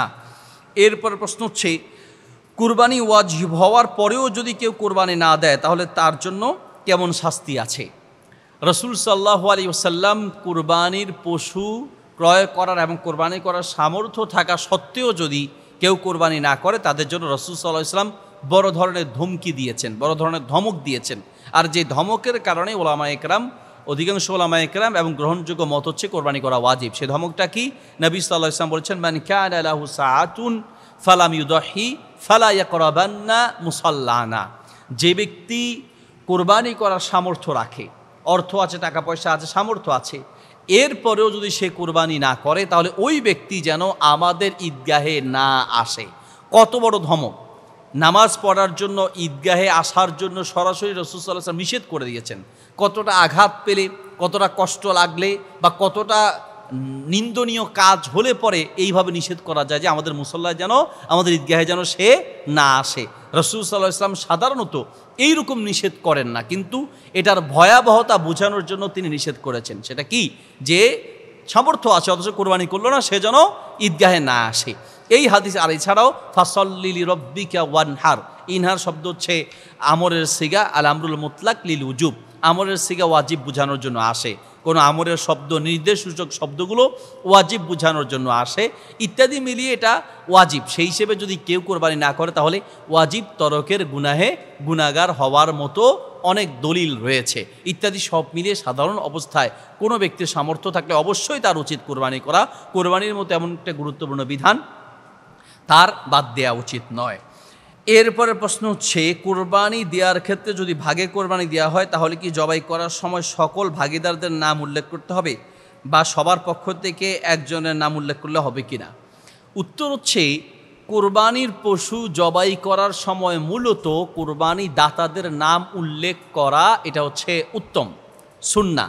রাসূল সাল্লাল্লাহু আলাইহি ওয়াসাল্লাম যিনি কোরবানি করতেন, যার পক্ষ থেকে কোরবানি করা হতো, তার নাম উল্লেখ করতেন। রাসূল সাল্লাল্লাহু আলাইহি ওয়াসাল্লাম বলতেন, আল্লাহুম্মা তাকাব্বাল মিন্নি ওয়া মিন আহলি বাইতি। এইভাবে যার পক্ষ থেকে কোরবানি হবে তার নাম উল্লেখ করে আল্লাহুম্মা, তার প্রথমত বিসমিল্লাহি আল্লাহু আকবার বলে জবাই করবে, আর এর আগে দোয়া করে নিবি, আল্লাহুম্মা হাদা লাকা মিনকা আল্লাহুম্মা লাকা হাযা ওয়া মিনকা, আল্লাহ এটা আপনার জন্য এবং আপনার পক্ষ থেকে এই পশু আমরা পেয়েছি। আল্লাহুম্মা তাকাব্বাল মিন্নি, যদি নিজের পক্ষ থেকে তাহলে আল্লাহ আপনি আমার পক্ষ থেকে কবুল করুন। যদি নিজের পরিবারের পক্ষ থেকে তাহলে বলতে হয় আল্লাহুম্মা তাকাব্বাল মিন আহলি বাইতি। আর যদি অন্য কারো পক্ষ থেকে কোরবানি দেওয়া হয় তাহলে আল্লাহুম্মা তাকাব্বাল মিন অমুক, আল্লাহুম্মা তাকাব্বাল মিন আব্দুল্লাহ, আল্লাহুম্মা তাকাব্বাল মিন আব্দুর রহমান। তো দোয়া করার ক্ষেত্রে এই নামগুলো উল্লেখ করা উত্তম। কিন্তু কোনো কারণে যদি কোনো নাম উল্লেখ নাও করে, বিসমিল্লাহি আল্লাহু আকবার, বিসমিল্লাহি আল্লাহু আকবার বলে জবাই করে দেয়, তাহলে তার কোরবানি হয়ে যাবে। কারণ আপনি যখন ক্রয় করেছেন তখনই আপনার নিয়ত আল্লাহর কাছে কবুল হয়ে গিয়েছে। সেখানে হুজুর বা যিনি জবাই করেন তিনি কোনো নাম উল্লেখ না করলে অসুবিধা নেই, বাকি উল্লেখ করা এটা হচ্ছে মুস্তাহাব বা উত্তম। বাকি আরও একটা কারণে নাম ওলামায়ে কেরাম জিজ্ঞেস করে, তবে এখানে আমরা একটা মারাত্মক ভুল করি যে অমুক অমুকের নামে কোরবানি হবে, নামে নামে না অমুক অমুকের পক্ষ থেকে কোরবানি হবে এটা বলতে হবে। আচ্ছা, অনেক ক্ষেত্রে ওলামায়ে কেরাম বা যারা মসজিদের ইমাম মুয়াজ্জিন খতিব যারা জবাই করেন তারা জিজ্ঞেস করেন যে কার কার নামে বা কার কার পক্ষ থেকে কোরবানি হবে। এই যে কার কার পক্ষ থেকে হবে এই নামটা জিজ্ঞেস করার দরকার এই জন্য যে দেখা যায় জবাই করার পরে ঝগড়া লাগে যে আমার চাচা অমুক, আমার দাদা অমুক, অমুক অমুক, এইখানে ঝগড়া লেগে যায় যে আসলে কার কার পক্ষ থেকে হবে, নিজেরাই এটা নিয়ে দ্বন্দ্বে লিপ্ত হয়। এই জন্য উচিত জবাই করার আগেই কার কার পক্ষ থেকে হবে এটা জিজ্ঞেস করে নেওয়া, যাতে করে অন্তত ঝগড়া থেকে বাঁচা যায়। বাকি জিজ্ঞেস না করলেও কোরবানি হয়ে যাবে। এক্ষেত্রে নাম উল্লেখ না করলেও কোরবানি আল্লাহর কাছে গ্রহণযোগ্য হয়ে যাবে। কারণ আল্লাহ সুবহানাহু ওয়া তাআলা আপনাদের অন্তরেরটা দেখেন। মুখে আপনি যতই নাম বলেন, হুজুর যতই নাম বলুক না কেন, যদি আপনার অন্তর ঠিক না থাকে তাহলে আপনার ওই কোরবানি আল্লাহর কাছে কবুল হবে না। নবী সাল্লাল্লাহু আলাইহি ওয়াসাল্লাম বলেছেন, হাদিস বুখারীতে এবং মিশকাতে আছে, ইন্নাল্লাহা লা ইয়ানজুরু ইলা সুওয়ারিকুম ওয়ালা ইলা জাসামিকুম ওয়ালাকিন ইয়ানজুরু ইলা কুলুবিকুম ওয়া আমালিকুম। আল্লাহ তোমাদের চেহারার দিকে, শরীরের সৌন্দর্যের দিকে তাকান না, বরং তিনি তোমাদের অন্তরের দিকে তাকান, কার অন্তরে কি নিয়ত আছে। নিয়ত যদি ঠিক থাকে মুখে নাম না বললেও তার কোরবানি কবুল হয়ে যাবে। আর অন্তর ঠিক না থাকলে মুখে যতই বলুক না কেন তার কোরবানি কবুল হবে না। এরপরের প্রশ্ন হচ্ছে কোরবানির পশু জবাই করার নিয়ম কি? কোরবানির পশু জবাই করার নিয়মটা না জানার কারণে আমরা অনেকেই এই দায়িত্বটা মসজিদের ইমাম, মুয়াজ্জিন, খতিব বা অন্যদেরকে দিয়ে দেই। অন্যদেরকে কোরবানি করার জন্য দায়িত্ব দেওয়া জায়েজ আছে। নবী সাল্লাল্লাহু আলাইহি ওয়াসাল্লাম আলী রাদিয়াল্লাহু তাআলা আনহুকে কোরবানি করার জন্য, নিজের কোরবানি করার জন্য আলী রাদিয়াল্লাহু তাআলা আনহুকে দায়িত্ব দিয়েছিলেন। এই হাদিস থেকে আপনি চাইলে কাউকে দায়িত্ব দিতে পারেন, তবে এই কথা অবশ্যই সত্য, নিজের কোরবানির পশু নিজে জবাই করা উত্তম। অনেকে মনে করে থাকেন যে আমি যে আমার কোরবানির পশু জবাই করব, আমি তো দোয়া জানি না, কি দোয়া পড়তে হয় জানা নেই। একদম সহজ, কোনো দোয়া না পারলেও শুধু যদি বিসমিল্লাহি ওয়াল্লাহু আকবার, একজন মুসলিম অন্তত এতটুকুন তো আমরা পারি, বিসমিল্লাহি ওয়াল্লাহু আকবার এটা বলে জবাই করলে হবে। শুধু বিসমিল্লাহ বলে জবাই করলে হয়ে যাবে, বিসমিল্লাহি ওয়াল্লাহু আকবার বলে জবাই করলে হয়ে যাবে। হ্যাঁ, পাশাপাশি কিছু দোয়া আছে, অনেকগুলো দোয়া অনেক রাওয়ায়াতে আছে, যদি পারা যায় সেগুলো পড়তে পারলে ভালো। বিশেষ করে আল্লাহুম্মা হাযা বিনকা ওয়ালাকা, এরপরে আল্লাহুম্মা তাকাব্বাল মিন্নি, আল্লাহ আপনি আমার পক্ষ থেকে কবুল করুন, অথবা আমার পরিবারের পক্ষ থেকে আল্লাহুম্মা তাকাব্বাল মিন আহলি বাইতি, অথবা যার পক্ষ থেকে কোরবানি হচ্ছে তার নামটা উল্লেখ করা, আল্লাহুম্মা তাকাব্বাল, আল্লাহুম্মা হে আল্লাহ তাকাব্বাল মানে আপনি কবুল করুন, মিন অমুক, আব্দুল্লাহ হলে মিন আব্দুল্লাহ, আব্দুর রহমান মিন আব্দুর রহমান, মাহমুদ হলে মিন মাহমুদ, মাসউদ হলে মিন মাসউদ, কথার কথা এইভাবে যার নাম হবে তার নামটা মিনের পরে উল্লেখ করা। এরপরে ধরুন জবাই করার ক্ষেত্রে আমরা কিভাবে শোয়াবো, কিভাবে জবাই করবো, একদম সিম্পল বিষয়গুলো আমরা না জানার কারণে নিজেরা কোরবানি করি না। কোরবানির পশু জবাই করার সময় তাকে কেবলামুখী করতে হবে, তাকে কেবলামুখী করতে হবে। যদি কেবলামুখী করা যায় ভালো, কেবলামুখী না হলেও কোরবানি করলে অসুবিধা নেই। কোন বরাবর আমরা ছুরিটা চালাবো সেই ক্ষেত্রে হচ্ছে একটা পশুর কান টান দিলে তার যে কন্ট্রোলে উঁচু জায়গা আছে এই জায়গাটা বরাবর ছুরি চালালেই হবে। অনেকে বলেন যে একবারে বেশি চালানো যাবে না, তিনবারে বেশি চালানো যাবে না, না, এটা যতক্ষণ না তার রক্ত প্রবাহিত হয় এই জন্য যদি একটু ছুরি চালাতে গিয়ে সংখ্যা বেশি হয় অসুবিধা নেই। এরপরে অনেক সময় আমরা কোনো হুজুর জবাই করলো বা কেউ জবাই করলো, পশুটা শক্তিশালী হওয়ার কারণে দাঁড়িয়ে গেল, দৌড় দিল, তা আমরা মনে করি যে বোধহয় কোরবানি শেষ। এরপর প্রশ্ন হচ্ছে কোরবানির পশু জবাই করার নিয়ম কি? কোরবানির পশু জবাই করার নিয়ম এটা আমাদের জানা খুব জরুরি। আসলে এই বিষয়টা না জানার কারণে আমরা অনেকেই নিজের কোরবানি নিজে না দিয়ে অন্যকে আমরা দায়িত্ব দিই। হ্যাঁ, অন্যকে দায়িত্ব দেওয়া জায়েজ আছে। নবী সাল্লাল্লাহু আলাইহি ওয়াসাল্লাম আলী রাদিয়াল্লাহু তাআলা আনহুকে নিজের কোরবানির পশু জবাই করার দায়িত্ব দিয়েছিলেন। এই হাদিস থেকে নিজের কোরবানির পশু চাইলে অন্যকে দায়িত্ব দেওয়া যায়, তবে নিজের পশু, নিজের কোরবানির পশু নিজেই জবাই করা উত্তম। এটা যদি আমরা একটু শিখে নিই তাহলে আমরা নিজেরাই নিজেদের পশু জবাই করতে পারবো। বাকি আপনি না পারলে আপনি মসজিদের ইমাম, মুয়াজ্জিন, খতিব বা যিনি জবাই করেন তাকে দায়িত্ব দিতে পারেন। তো জবাই কিভাবে করব? জবাই করার ক্ষেত্রে একেবারেই সহজ। অনেক সময় আমরা জবাই করতে চাই না, কারণ আমরা মনে করি যে দোয়া পারি না, তাহলে কিভাবে জবাই করবো? একদম সহজ, আপনি বিসমিল্লাহি আল্লাহু আকবার বলে জবাই করলে হয়ে যাবে। বিসমিল্লাহি আল্লাহু আকবার, অথবা শুধু বিসমিল্লাহ বলে জবাই করলেও জবাই হয়ে যাবে। বাকি পাশাপাশি অনেকগুলো দোয়া আছে। একটা দোয়া আছে যেন আল্লাহ কবুল করেন, এই মর্মে একটি দোয়া, আল্লাহুম্মা হাযা মিনকা ওয়ালাকা, হে আল্লাহ এটা আপনার জন্য এবং এটা আপনার পক্ষ থেকে পেয়েছি। এরপরে আল্লাহুম্মা তাকাব্বাল, আল্লাহ আপনি কবুল করুন। কবুল করুন বলে মিন যোগ করে তারপরে নামগুলো বলতে হয়। যেমন মিন্নি মানে আমার পক্ষ থেকে, মিন আহলি বাইতি আমার পরিবারের পক্ষ থেকে, অথবা যার পক্ষ থেকে জবাই করা হবে তার নামটা বলতে পারি, আল্লাহুম্মা তাকাব্বাল মিন আব্দুল্লাহ, আব্দুল্লাহর পক্ষ থেকে, মিন আব্দুর রহমান বা মিন উবাইদিল্লাহ ইত্যাদি যেই নামটাই আসবে সেই নামটা আল্লাহুম্মা তাকাব্বাল মিন বলে ওই নামটা আমরা উল্লেখ করব। এটা হচ্ছে জবাই করার সময় দোয়া বলার নিয়ম। জবাই করার ক্ষেত্রে পশুকে কেবলামুখী করে রাখা উচিত।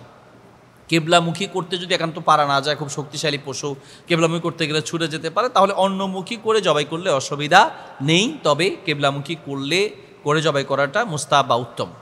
কোরবানির পশু জবাই করার সময় এক পশুর সামনে আরেক পশু জবাই করা উচিত না। কোরবানির পশু জবাই করার সময় আগ থেকেই ছুরিটা ধার দিয়ে নেওয়া উচিত, যাতে করে পশুর কষ্ট একটু কম হয়, এবং ধার দেওয়ার সময় পশুর সামনে ধার দেওয়া উচিত না। পাশাপাশি কোরবানির পশু জবাই করার জন্য কণ্ঠনালী, যখন উট হবে, উটকে দাঁড় করানো অবস্থায় কণ্ঠনালীতে খোঁচা দিলে তার রক্ত পড়ে যায়, সেটা নিজে নিজেই মাটিতে পড়ে যায়। দাঁড় করানো অবস্থায় এটাকে নহর বলে। আর গরু, ছাগল, দুম্বা, ভেড়া বা মহিষ ইত্যাদির ক্ষেত্রে হচ্ছে এটাকে কেবলামুখীর শোয়া ঠিক কণ্ঠনালী, অর্থাৎ একটা পশুর কান টান দিলে যেই বরাবর আসে, কানটা গলার দিকে টান দিলে ঠিক কণ্ঠনালীর পর্যন্ত মাথাটা আসে, এই কণ্ঠনালীর উপরেই ছুরি চালাতে হয়। ছুরি চালাতে গিয়ে 3 বার 5 বার বা আরও কম বেশিও হতে পারে, অসুবিধা নেই। যতক্ষণ না রক্ত প্রবাহিত হয় ততক্ষণ এটাকে জবাই করা যাবে। তবে এটা জবাই করার আগেই ছুরি ধার দিয়ে নিতে হয়, যাতে করে কষ্ট কম হয়। আর জবাই করার পরে রক্ত যখন প্রবাহিত হবে, তার কণ্ঠনালী কেটে গেলে একটু সময় নিয়ে সেটা নিস্তেজ হয়ে যাবে বা তার প্রাণ বের হয়ে যাবে। আমরা অনেক সময় জবাই করার পরে ছুরি দিয়ে এটাকে খোঁচানো শুরু করে অনেকে, যাতে দ্রুত প্রাণ বের হয়ে যায়। এটা একদম অমানবিক। ছুরি দিয়ে জবাই করার পর এটাকে ছেড়ে দিতে হবে, আস্তে রক্ত প্রবাহিত হলে সেটা এমনিতেই পড়ে যাবে। কোনো কারণে জবাই করার পরে যদি পশুটি দাঁড়িয়ে যায়, দৌড় দেয়, তা আমরা অনেকে মনে হয় কোরবানি হয় নাই, জবাই হয় না। এটা ভুল কথা। শক্তিশালী পশু জবাই করার পর এটা লাফ দিতে পারে, লাফ দিয়ে একটু হাঁটাহাঁটি করতে পারে, আবার নিজে নিজে পড়ে যাবে। যখন রক্তটা বের হয়ে যাবে সে নিজেই পড়ে যাবে। এটার জন্য আলাদা করে সেটাকে খোঁচাখুচি করা, এটাকে ধরে আবার জবাই করা কোনো প্রয়োজন নেই। কোরবানির পশু জবাই করার আগে আমরা অনেকের নাম জিজ্ঞেস করি কার কার পক্ষ থেকে। এটা ঝগড়া থেকে বাঁচার জন্য বা কার কার পক্ষ থেকে এটা নির্দিষ্ট হওয়ার জন্য চাইলে নাম উল্লেখ করে নেওয়া উচিত, বা উত্তম হচ্ছে নামটা জিজ্ঞেস করে নেওয়া যে কার কার পক্ষ থেকে জবাই হবে। আমরা একটা কমন ভুল করি, যারা জবাই করেন তারাও ভুল করেন, সেটা হচ্ছে জিজ্ঞেস করেন যে কার কার নামে কোরবানি হবে। মনে রাখতে হবে আল্লাহ ছাড়া কারো নামে জবাই হবে না, একমাত্র আল্লাহর নামেই জবাই হবে। বলতে হবে কার কার পক্ষ থেকে জবাই হবে বা কোরবানি হবে। আমরাও জিজ্ঞেস করবো এবং বলার সময় বলবো যে অমুক অমুকের পক্ষ থেকে কোরবানি হবে, অমুক অমুকের নামে নয়, অমুক অমুকের পক্ষ থেকে কোরবানি হবে। এ কথাটা বারবার মনে রাখতে হবে। আমাদের দেশে একদম কমন ভুল, আমরা বলি যে অমুক অমুকের নামে কোরবানি হবে, আমার বাপের নামে হবে, আমার দাদার নামে হবে, আমার চাচার নামে হবে। হয়তো আমরা না জানার কারণে অথবা না বুঝার কারণে হয়তো এটা বলে থাকি, আল্লাহ মাফ করবেন হয়তোবা, কিন্তু এটা এভাবে বলা উচিত না। মনে রাখতে হবে একমাত্র পশু কোরবানি হবে কেবলমাত্র শুধুমাত্র কার নামে? আল্লাহর নামে কোরবানি হবে, আল্লাহ ছাড়া আর কারো নামে কোরবানি হবে না। এরপরে কোরবানির পশু জবাই করার পরে যখন সে নিস্তেজ হয়ে যাবে, প্রাণ বের হয়ে যাবে, তারপরে আমরা রশি যেগুলো বাধা আছে সেগুলো কাটবো, চামড়া আস্তে আস্তে কাটবো, একটু সময় দেওয়ার চেষ্টা করব। চাইলে নিজের পশু নিজে কোরবানি করা যায়, মহিলারাও চাইলে পশু জবাই দিতে পারে। আমরা অনেকে মনে করি যে না, মহিলারা জবাই দিতে পারে না। যদি মহিলাদের সাহসে কুলায় অথবা শক্তি থাকে, অনেক সময় মহিলাদের পক্ষ থেকে জবাই করলেও মহিলাদের পক্ষ থেকে কোরবানি করলেও মহিলারা জবাই করার জন্য আমরা সুযোগ দেই না, কারণ তারা মন নরম, হয়তো বা হাড় দুর্বল, ভয় পেতে পারে, অথবা হচ্ছে রক্ত দেখে সে ভয় পেয়ে যেতে পারে। এই জন্য হয়তো অন্য কেউ দায়িত্ব নিলেন, কিন্তু কেউ যদি সাহসী হয়, ইচ্ছে করে, তাহলে সে জবাই করতে পারে, অসুবিধা নেই। তো এই একদম সহজ, একেবারে কোনো দোয়া না পারলে শুধুমাত্র বিসমিল্লাহি আল্লাহু আকবার, বিসমিল্লাহি আল্লাহু আকবার বলেই পশু জবাই করা যায়। এরপরের প্রশ্ন হচ্ছে, পশু জবাই করার সময় যদি মাথা আলাদা হয়ে যায় তাহলে ওই পশুর গোস্ত খাওয়া যাবে কিনা? উত্তর হচ্ছে, সতর্ক থাকতে হবে যেন হাঁস, মুরগি বা যে কোনো পশু বা যে কোনো পাখি জবাই করার সময় তার মাথা যেন আলাদা না হয়ে যায়, সতর্ক থাকতে হবে। কিন্তু একান্ত কোনো কারণে যদি মাথা আলাদা হয়েও যায় তারপরও সেই পশুর গোস্ত খাওয়া হালাল। শুধু মাথা আলাদা হওয়ার কারণে এটা হারাম হয় না। আমরা অনেকে মনে করি যে মাথা আলাদা হয়ে গেছে এটা খাওয়া যাবে না, এটা হারাম, এটা ঠিক না। সতর্ক থাকতে হবে যেন জবাই করার সময় এই পশুর মাথা আলাদা না হয়। এরপর প্রশ্ন হচ্ছে, জবাই করার সময় অমুক অমুকের নামে কোরবানি হবে বললে কি শিরক হবে? এটা আমাদের দেশের কমন ভুল। আমরা বলে থাকি অমুক অমুকের নামে কোরবানি, বাবার নামে, দাদার নামে, আমার নামে কোরবানি, কার কার নামে কোরবানি হবে, এটা আমাদের দেশে একটা প্রচলিত ভুল। বাকি এটার কারণে শিরক হবে বা গোস্ত হারাম হবে এমনটা নয়, কারণ না জানার কারণে এই ভুলটা আমরা আমাদের দেশের মানুষ করে থাকি। এখন কোনো ভুলের কারণে শিরক হয়ে যাবে বা হারাম হয়ে যাবে গোস্ত এমনটা নয়, তবে অবশ্যই সতর্ক থাকা উচিত। এই ভুল থেকে আমরা বেঁচে থাকবো। আমরা বলবো অমুক অমুকের পক্ষ থেকে কোরবানি অমুক অমুকের নামে নয়, শুধুমাত্র একমাত্র আল্লাহর নামে কোরবানি হবে। আল্লাহ সুবহানাহু ওয়া তাআলা বলেন, লা তাকুলু মিম্মা লাম ইউজকার ইসমুল্লাহি আলাইহি, সেই পশুর গোস্ত খেও না যেই পশু জবাই করার সময় আল্লাহ ছাড়া অন্য কারো নামে, অন্য কারো সন্তুষ্টির উদ্দেশ্যে জবাই করা হয়েছে। তাহলে এখানে যে নিষেধ করা হয়েছে সেটা হচ্ছে বুঝে শুনে। আর আমরা যেটা বলি অমুক অমুকের নামে, আসলে বোঝাতে চাই অমুক অমুকের পক্ষ থেকে, কিন্তু মুখে বলে ফেলি অমুক অমুকের নামে। এই জন্য এটা বলা উচিত নয়। বাকি নিয়ত ঠিক থাকার কারণে আল্লাহ তাআলা কবুল করে নেবেন। এরপর প্রশ্ন হচ্ছে, গর্ভবতী পশু কোরবানি দেয়া যাবে কি না? কোরবানির পশুর গোস্ত অমুসলিমদেরকে দেয়া যাবে কি না? গর্ভবতী, আপনি যখন কোনো পশু ক্রয় করবেন তখন অবশ্যই দেখে নেওয়া উচিত যেন পশুটি গর্ভবতী না হয়। একান্ত ক্রয় করার পরে বুঝতে পারেন নাই অথবা কোরবানির জন্য আপনি এটা ক্রয় করেছেন, পরে জানতে পারলেন যে গর্ভবতী, তখন সেই অবস্থায় এই পশুটি কোরবানি দেওয়া উচিত না, কারণ তার পেটে বাচ্চা আছে। এই বাচ্চা থাকা অবস্থায় কোনো কোরবানির পশু সম্ভব হলে অন্য একটা ক্রয় করবেন, এটা প্রয়োজনে রেখে দিবেন বা এটা বিক্রি করে ফেলবেন। এটা দিয়ে কোরবানি করবেন না, কারণ এর পেটে বাচ্চা আছে। অর্থাৎ গর্ভবতী অবস্থায় জেনে শুনে সেই পশু কোরবানি করা উচিত নয়। বাকি যদি কেউ কোরবানি করে ফেলে তাহলে তার কোরবানি হয়ে যাবে, শুধুমাত্র গর্ভবতী হওয়ার কারণে কোরবানি বাতিল হবে না। কিন্তু জেনে শুনে গর্ভবতী বা পেটে বাচ্চা আছে এমন কোনো পশু কোরবানি করা উচিত নয়।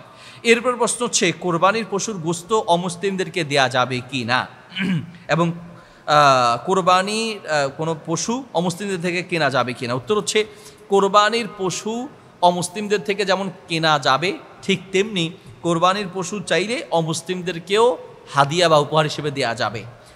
আমাদের দেশে হিন্দুরা হয়তো গরুর গোস্ত খায় না, কিন্তু ছাগলের গোস্ত খায়। তো আপনি যদি চান যে আপনার প্রতিবেশী হিসেবে তাকে আপনি ছাগলের গোস্ত দিবেন, অসুবিধা নাই, দিতে পারবেন। কোনো অমুসলিমকে কোরবানির গোস্ত দেওয়ার ক্ষেত্রে কোনো নিষেধাজ্ঞা নেই।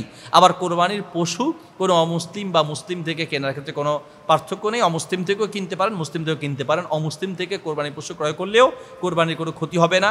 কোরবানির গোস্ত অমুসলিমদেরকে দিলেও কোনো ক্ষতি হবে না, দেয়া যাবে। বাকি আপনার প্রতিবেশী হিসেবে মুসলিম এবং অমুসলিম উভয়ই যদি থাকে তাহলে ওয়াবদা বিমান তাউল, আপনি প্রাধান্যযোগ্য হচ্ছে একজন মুসলিম, কারণ একজন মুসলিম প্রতিবেশীর হক যেমন আছে একজন অমুসলিম প্রতিবেশীরও হক আছে। কিন্তু একজন মুসলিমের হক হচ্ছে আপনার ক্ষেত্রে ডাবল। একজন মুসলিম হিসেবে তিনি আপনার হকদার, আবার প্রতিবেশী হিসেবে হকদার। আর একজন প্রতিবেশী অমুসলিম হলে সে প্রতিবেশী হিসেবে হকদার কিন্তু মুসলিম নয়, এই কারণে তার মুসলিম হিসেবে যে হক সেটা সে পাবে না। তো সেই হিসেবে একজন মুসলিম প্রতিবেশী তিনি হকদারের ক্ষেত্রে ডাবল হকদার, একদিকে প্রতিবেশী হিসেবে আরেকদিকে মুসলিম হিসেবে।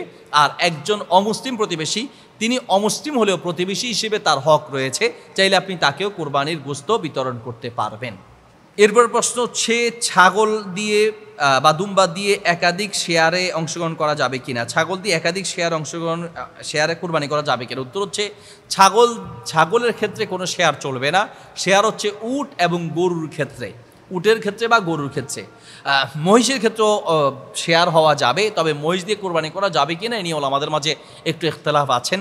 এক পক্ষের আমাদের মন্তব্য হচ্ছে মহিষ হচ্ছে গরুর জাত, সেই হিসেবে এটা বাহিমাতুল আনামের অন্তর্ভুক্ত, অর্থাৎ গরুর জাত হিসেবে এটা দিয়ে কোরবানি করা যাবে। আর এক পক্ষ ওলামায়ে কেরাম এটাকে নিষেধ করেন। সব মিলিয়ে স্বাভাবিক অবস্থায় মহিষ দিয়ে কোরবানি করা উচিত নয়।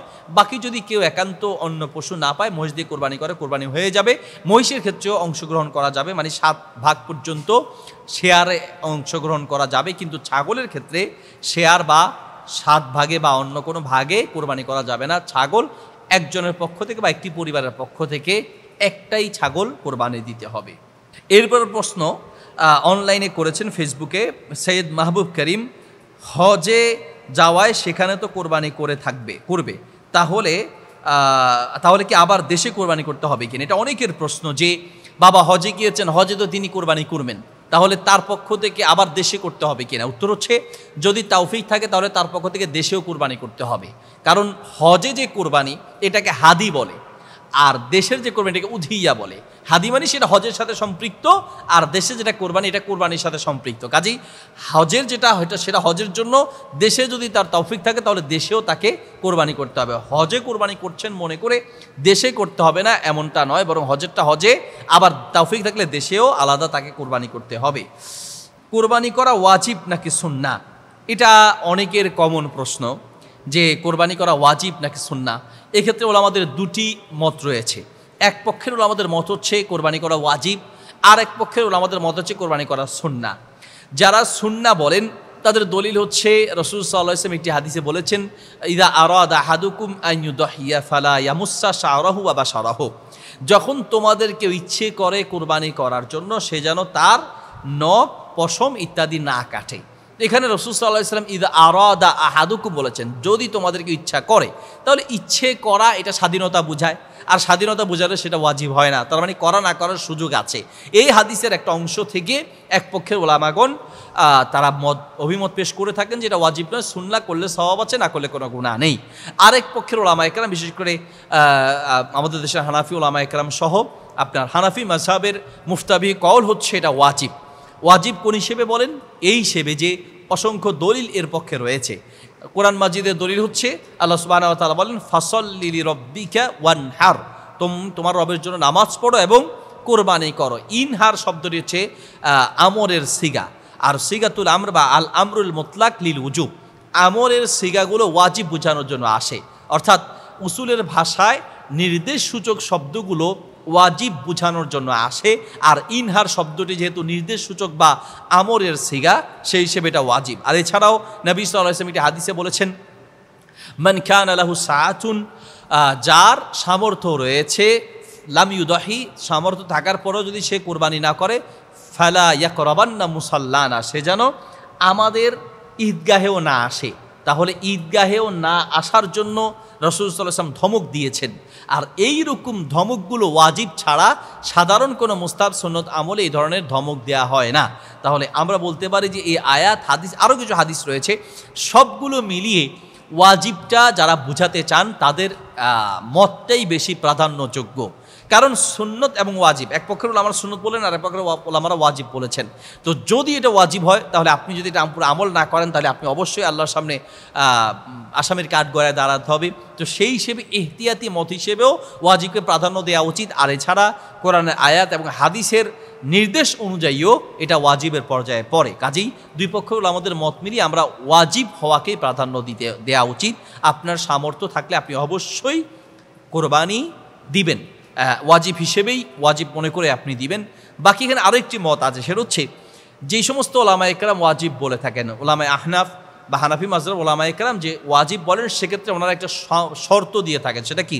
ওয়াজিব হচ্ছে ওই ব্যক্তির জন্য যার উপরে জাকাত দেয়া ওয়াজিব বা জাকাত ফরজ, যার উপরে জাকাত ফরজ তার জন্য কোরবানি করা ওয়াজিব। তাহলে আমরা বলতে পারি যার উপরে জাকাত ফরজ ওই ব্যক্তিদের জন্য কোরবানি করা ওয়াজিব হিসেবে আমরা ধরে নিব। আর যে ওলামারা বলেন যেটা সুন্নাত, তাদের মত হচ্ছে কোরবানি করার জন্য কোনো সামর্থ্য, মানে জাকাত ফরজ হওয়া আবশ্যক নয়, বরং কোরবানির দিনগুলোতে তার কাছে অতিরিক্ত টাকা হিসেবে যদি কোরবানির পশু ক্রয় করার মতো সামর্থ্য থাকে, তাহলে তারা কোরবানি দিবে। দুই পক্ষের ওলামাদের মত মিলিয়ে আমরা বলতে পারি, যেটা আমরা বলতে পারি তা হচ্ছে, যদি আপনার উপরে জাকাত ফরজ হওয়া পরিমাণ সম্পদ থাকে, তাহলে আপনার জন্য কোরবানি দেওয়া ওয়াজিব, এই মতটিকে আপনি অবলম্বন করবেন। আর যদি আপনার কাছে অল্প, অর্থাৎ জাকাত ফরজ হওয়া পরিমাণ সম্পদ নেই, কম আছে, শুধু পশু কেনার মতো অর্থ আছে, তাহলে আপনি আপনার জন্য সুন্নাহ হিসেবে বা সওয়াবের আশায় আপনি চাইলে কোরবানি দিতে পারেন, আর কোরবানি না দিলেও আপনি গুনাহগার হবেন না। বাকি সব মিলিয়ে মূল কথা হচ্ছে যে কোরবানি সামর্থ্য থাকলে ওয়াজিব এই মতটাকে প্রাধান্য দেওয়া উচিত। কোনো কোনো বক্তা বলে থাকেন যে খাসি করা পশু দিয়ে কোরবানি করা যাবে না। এর উত্তর কি? উত্তর হচ্ছে খাসি করা পশু দিয়ে কোরবানি করা যাবে না এই কথাটা ঠিক নয়, বরং খাসি করা হয় পশুকে হৃষ্টপুষ্ট করার জন্য, তার স্বাস্থ্য বাড়ানোর জন্য, তাকে শক্তিশালী করার জন্য, তার গোস্ত বৃদ্ধি করার জন্য। এটা ত্রুটি নয়, বরং এটা তার স্বাস্থ্যকে বাড়ানোর জন্য এই ব্যবস্থা গ্রহণ করা হয়। কাজেই এই পশু দিয়ে কোরবানি করা যাবে। এবং নবী সাল্লাল্লাহু আলাইহি ওয়াসাল্লাম খসিয়াইন, দুটি খাসি দিয়ে কোরবানি করেছে এমন প্রমাণও রয়েছে। সব মিলিয়ে খাসি দিয়ে কোরবানি করা যাবে। কোরবানি করা যাবে না মর্মে যারা বলে থাকেন তাদের আসলে ওইরকম কোনো বিশুদ্ধ বা গ্রহণযোগ্য কোনো দলিল নেই। এরপর প্রশ্ন হচ্ছে, অনলাইনে করেছেন নূরের সাপা, তিনি বলেন যে ঋণ থাকা অবস্থায় কোরবানি করা যাবে কি না। ঋণগ্রস্ত হলে বা ঋণ থাকলে কোরবানি করা যাবে কিনা, উত্তর হচ্ছে যে ঋণ থাকলে, আপনি যদি ঋণগ্রস্ত হয়ে থাকেন, আপনার কাছে জমানো কোনো টাকা না থাকে, তাহলে আপনার জন্য কোরবানি করা ওয়াজিব নয়। বাকি আপনি সওয়াবের আশায় যদি কোরবানি করতে চান, ঋণগ্রস্ত আছেন, তারপরে টাকা ধার নিয়ে বা কোনোভাবে টাকা ম্যানেজ করে যদি আপনি কোরবানি করতে চান, তাহলে কোরবানি করা জায়েজ আছে। ঋণগ্রস্ত ব্যক্তির জন্য কোরবানি করা জায়েজ আছে। কোরবানি করলে আপনি সওয়াব পাবেন, না করলে আপনার কোনো গুনাহ হবে না। আসসালামু আলাইকুম। ওয়ালাইকুম আসসালাম। বাবার নামে কোরবানি দিলে নিজের ওয়াজিব আদায় হবে কি না? উত্তর হচ্ছে, যদি আপনি বাবার পক্ষ থেকে কোরবানি করেন, বাবার নামে নয়, বাবার পক্ষ থেকে কোরবানি করেন, আপনার উপরে যদি ওয়াজিব হয়ে থাকে তাহলে আপনার ওয়াজিব আদায় হবে না, বাবার ওয়াজিব আদায় হবে। বাবার পক্ষ থেকে করলে বাবার ওয়াজিব আদায় হবে। আপনার উপরে যদি কোরবানি ওয়াজিব হয়ে থাকে তাহলে আপনার পক্ষ থেকে কোরবানি করতে হবে। বাবার পক্ষ থেকে কোরবানি করলে আপনার পক্ষ থেকে কোরবানি আদায় হবে না। বাকি যদি আপনি বাবার আন্ডারে থেকে থাকেন, আপনার ইনকাম আছে, কিন্তু ইনকামের আয় ব্যয়ের হিসাব ঘরের প্রধান হিসেবে আপনার বাবা আছে, সেক্ষেত্রে যদি বাবার পক্ষ থেকে কোরবানি করা হয় তাহলে আপনার পক্ষ থেকে বা পুরো পরিবারের পক্ষ থেকে আদায় হয়ে যাবে, যদি ঘরের প্রধান বাবা হয়ে থাকেন। আর যদি ঘরের প্রধান বাবা হিসেবে তিনি ঘরের প্রধান, ঠিক আছে, কিন্তু আয় ব্যয় ইত্যাদি সব কিছু আপনার, এবং আপনার যে অর্থ আছে আলাদা করে, সেই অর্থ হিসেবে আপনার উপরে কোরবানি ওয়াজিব হয়, তাহলে আপনার পক্ষ থেকে কোরবানি দিতে হবে। বাবার পক্ষ থেকে দিলে আপনার ওয়াজিব আদায় হবে না। কোনো কসাই যদি কোরবানির গোস্ত কাটে তাহলে তাকে কোরবানির গোস্তকে একেবারেই দেওয়া যাবে না। আসলে এটা আমরা অনেকে ভুল করি। আমরা মনে করি যে কসাইকে আমরা নিষেধ করে থাকি যে কসাইকে কোরবানির গোস্ত বিনিময় হিসেবে দেওয়া যাবে না, অর্থাৎ যারা গোস্ত তৈরি করে তাদেরকে বিনিময় হিসেবে গোস্ত দেওয়া যাবে না। কিন্তু কেউ যদি নিজের থেকে দেয়, যেমন হাদিসে এসেছে, একজন সাহাবী থেকে বর্ণনা আছে, তিনি বলেন নতি বিন ইনদিনা, আমরা জাজ্জার বা যিনি গোস্ত তৈরি করে তাকে আমরা বিনিময় হিসেবে দিতাম না, তবে আমাদের পক্ষ থেকে আমরা দিতাম, আমরা আমাদের পক্ষ থেকে দিতাম। কাজেই নিজেদের পক্ষ থেকে হাদিয়া হিসেবে, উপহার হিসেবে দেওয়া যাবে। যারা গোস্ত কাটতে আসবে বা যাদেরকে গোস্ত কাটার জন্য রাখবেন, তাদেরকে বলে দিবেন যে ভাই আপনার পারিশ্রমিক কত বলেন। গোস্তের বিনিময়ে পারিশ্রমিক কমানো যাবে না, তার পারিশ্রমিক সারাদিন হিসেবে পারিশ্রমিক কত তাকে বলে দিবেন। অনেক সময় যারা কসাই বা গোস্ত যারা তৈরি করতে আসেন, এই ভাইয়েরাও অনেক সময় টাকা কমিয়ে চান, এই উদ্দেশ্যে যে টাকা যাই দেন, এদিকে গোস্ত যদি 2-4-5 কেজি পাই তাহলে মিলে যাবে, মানে হয়ে যাবে কোনো রকম। তো এইরকম চিন্তা করে দেখা যায় টাকাটা কমিয়ে চায়। আপনি বলবেন যে ভাই গোস্ত আপনাকে দেয়া হবে কি হবে না সেটা পরের বিষয়, গোস্ত পাবেন এই আশা টাকা কমানো যাবে না, আপনার পারিশ্রমিক কত বলেন। তিনি যখন বলবে যে পারিশ্রমিক হচ্ছে এত, ওই পারিশ্রমিকটা আপনি দিয়ে গোস্তটা আপনি উপহার হিসেবে দিলেন। উপহার হিসেবে যদি আপনি না দেন তাহলে আসলে এটা দেখতেও খারাপ দেখা যায়। তিনি এতক্ষণ পর্যন্ত পরিশ্রম করলেন, কষ্ট করলেন, আপনি একটু গোস্তও দিলেন না, তো গোস্তটা আপনি তাকে উপহার হিসেবে অতিরিক্ত হিসেবে দিবেন, কিন্তু পারিশ্রমিক যে টাকা ওটা হুবহু দিবেন। গোস্ত দেওয়ার কারণে পারিশ্রমিক কমানো যাবে না। পারিশ্রমিক হিসেবে যদি গোস্ত দেন তাহলে আপনার কুরবানির যে উদ্দেশ্য এবং ফজিলত সেটা থেকে আপনি বঞ্চিত হবেন। রাসূল সাল্লাল্লাহু আলাইহি ওয়াসাল্লাম খুব কঠোর ভাষায় নিষেধ করেছেন, কোনো কোরবানির পশুর কোনো অংশ পারিশ্রমিক হিসেবে দেওয়া যাবে না। শুধুমাত্র গোস্ত নয়, অনেকে হাড্ডি দেয়, অনেকে ওই যে বট, এটা কেউ খায় না, এখন তো খায়, এক সময় খেত না, ওইটা দিয়ে দিত।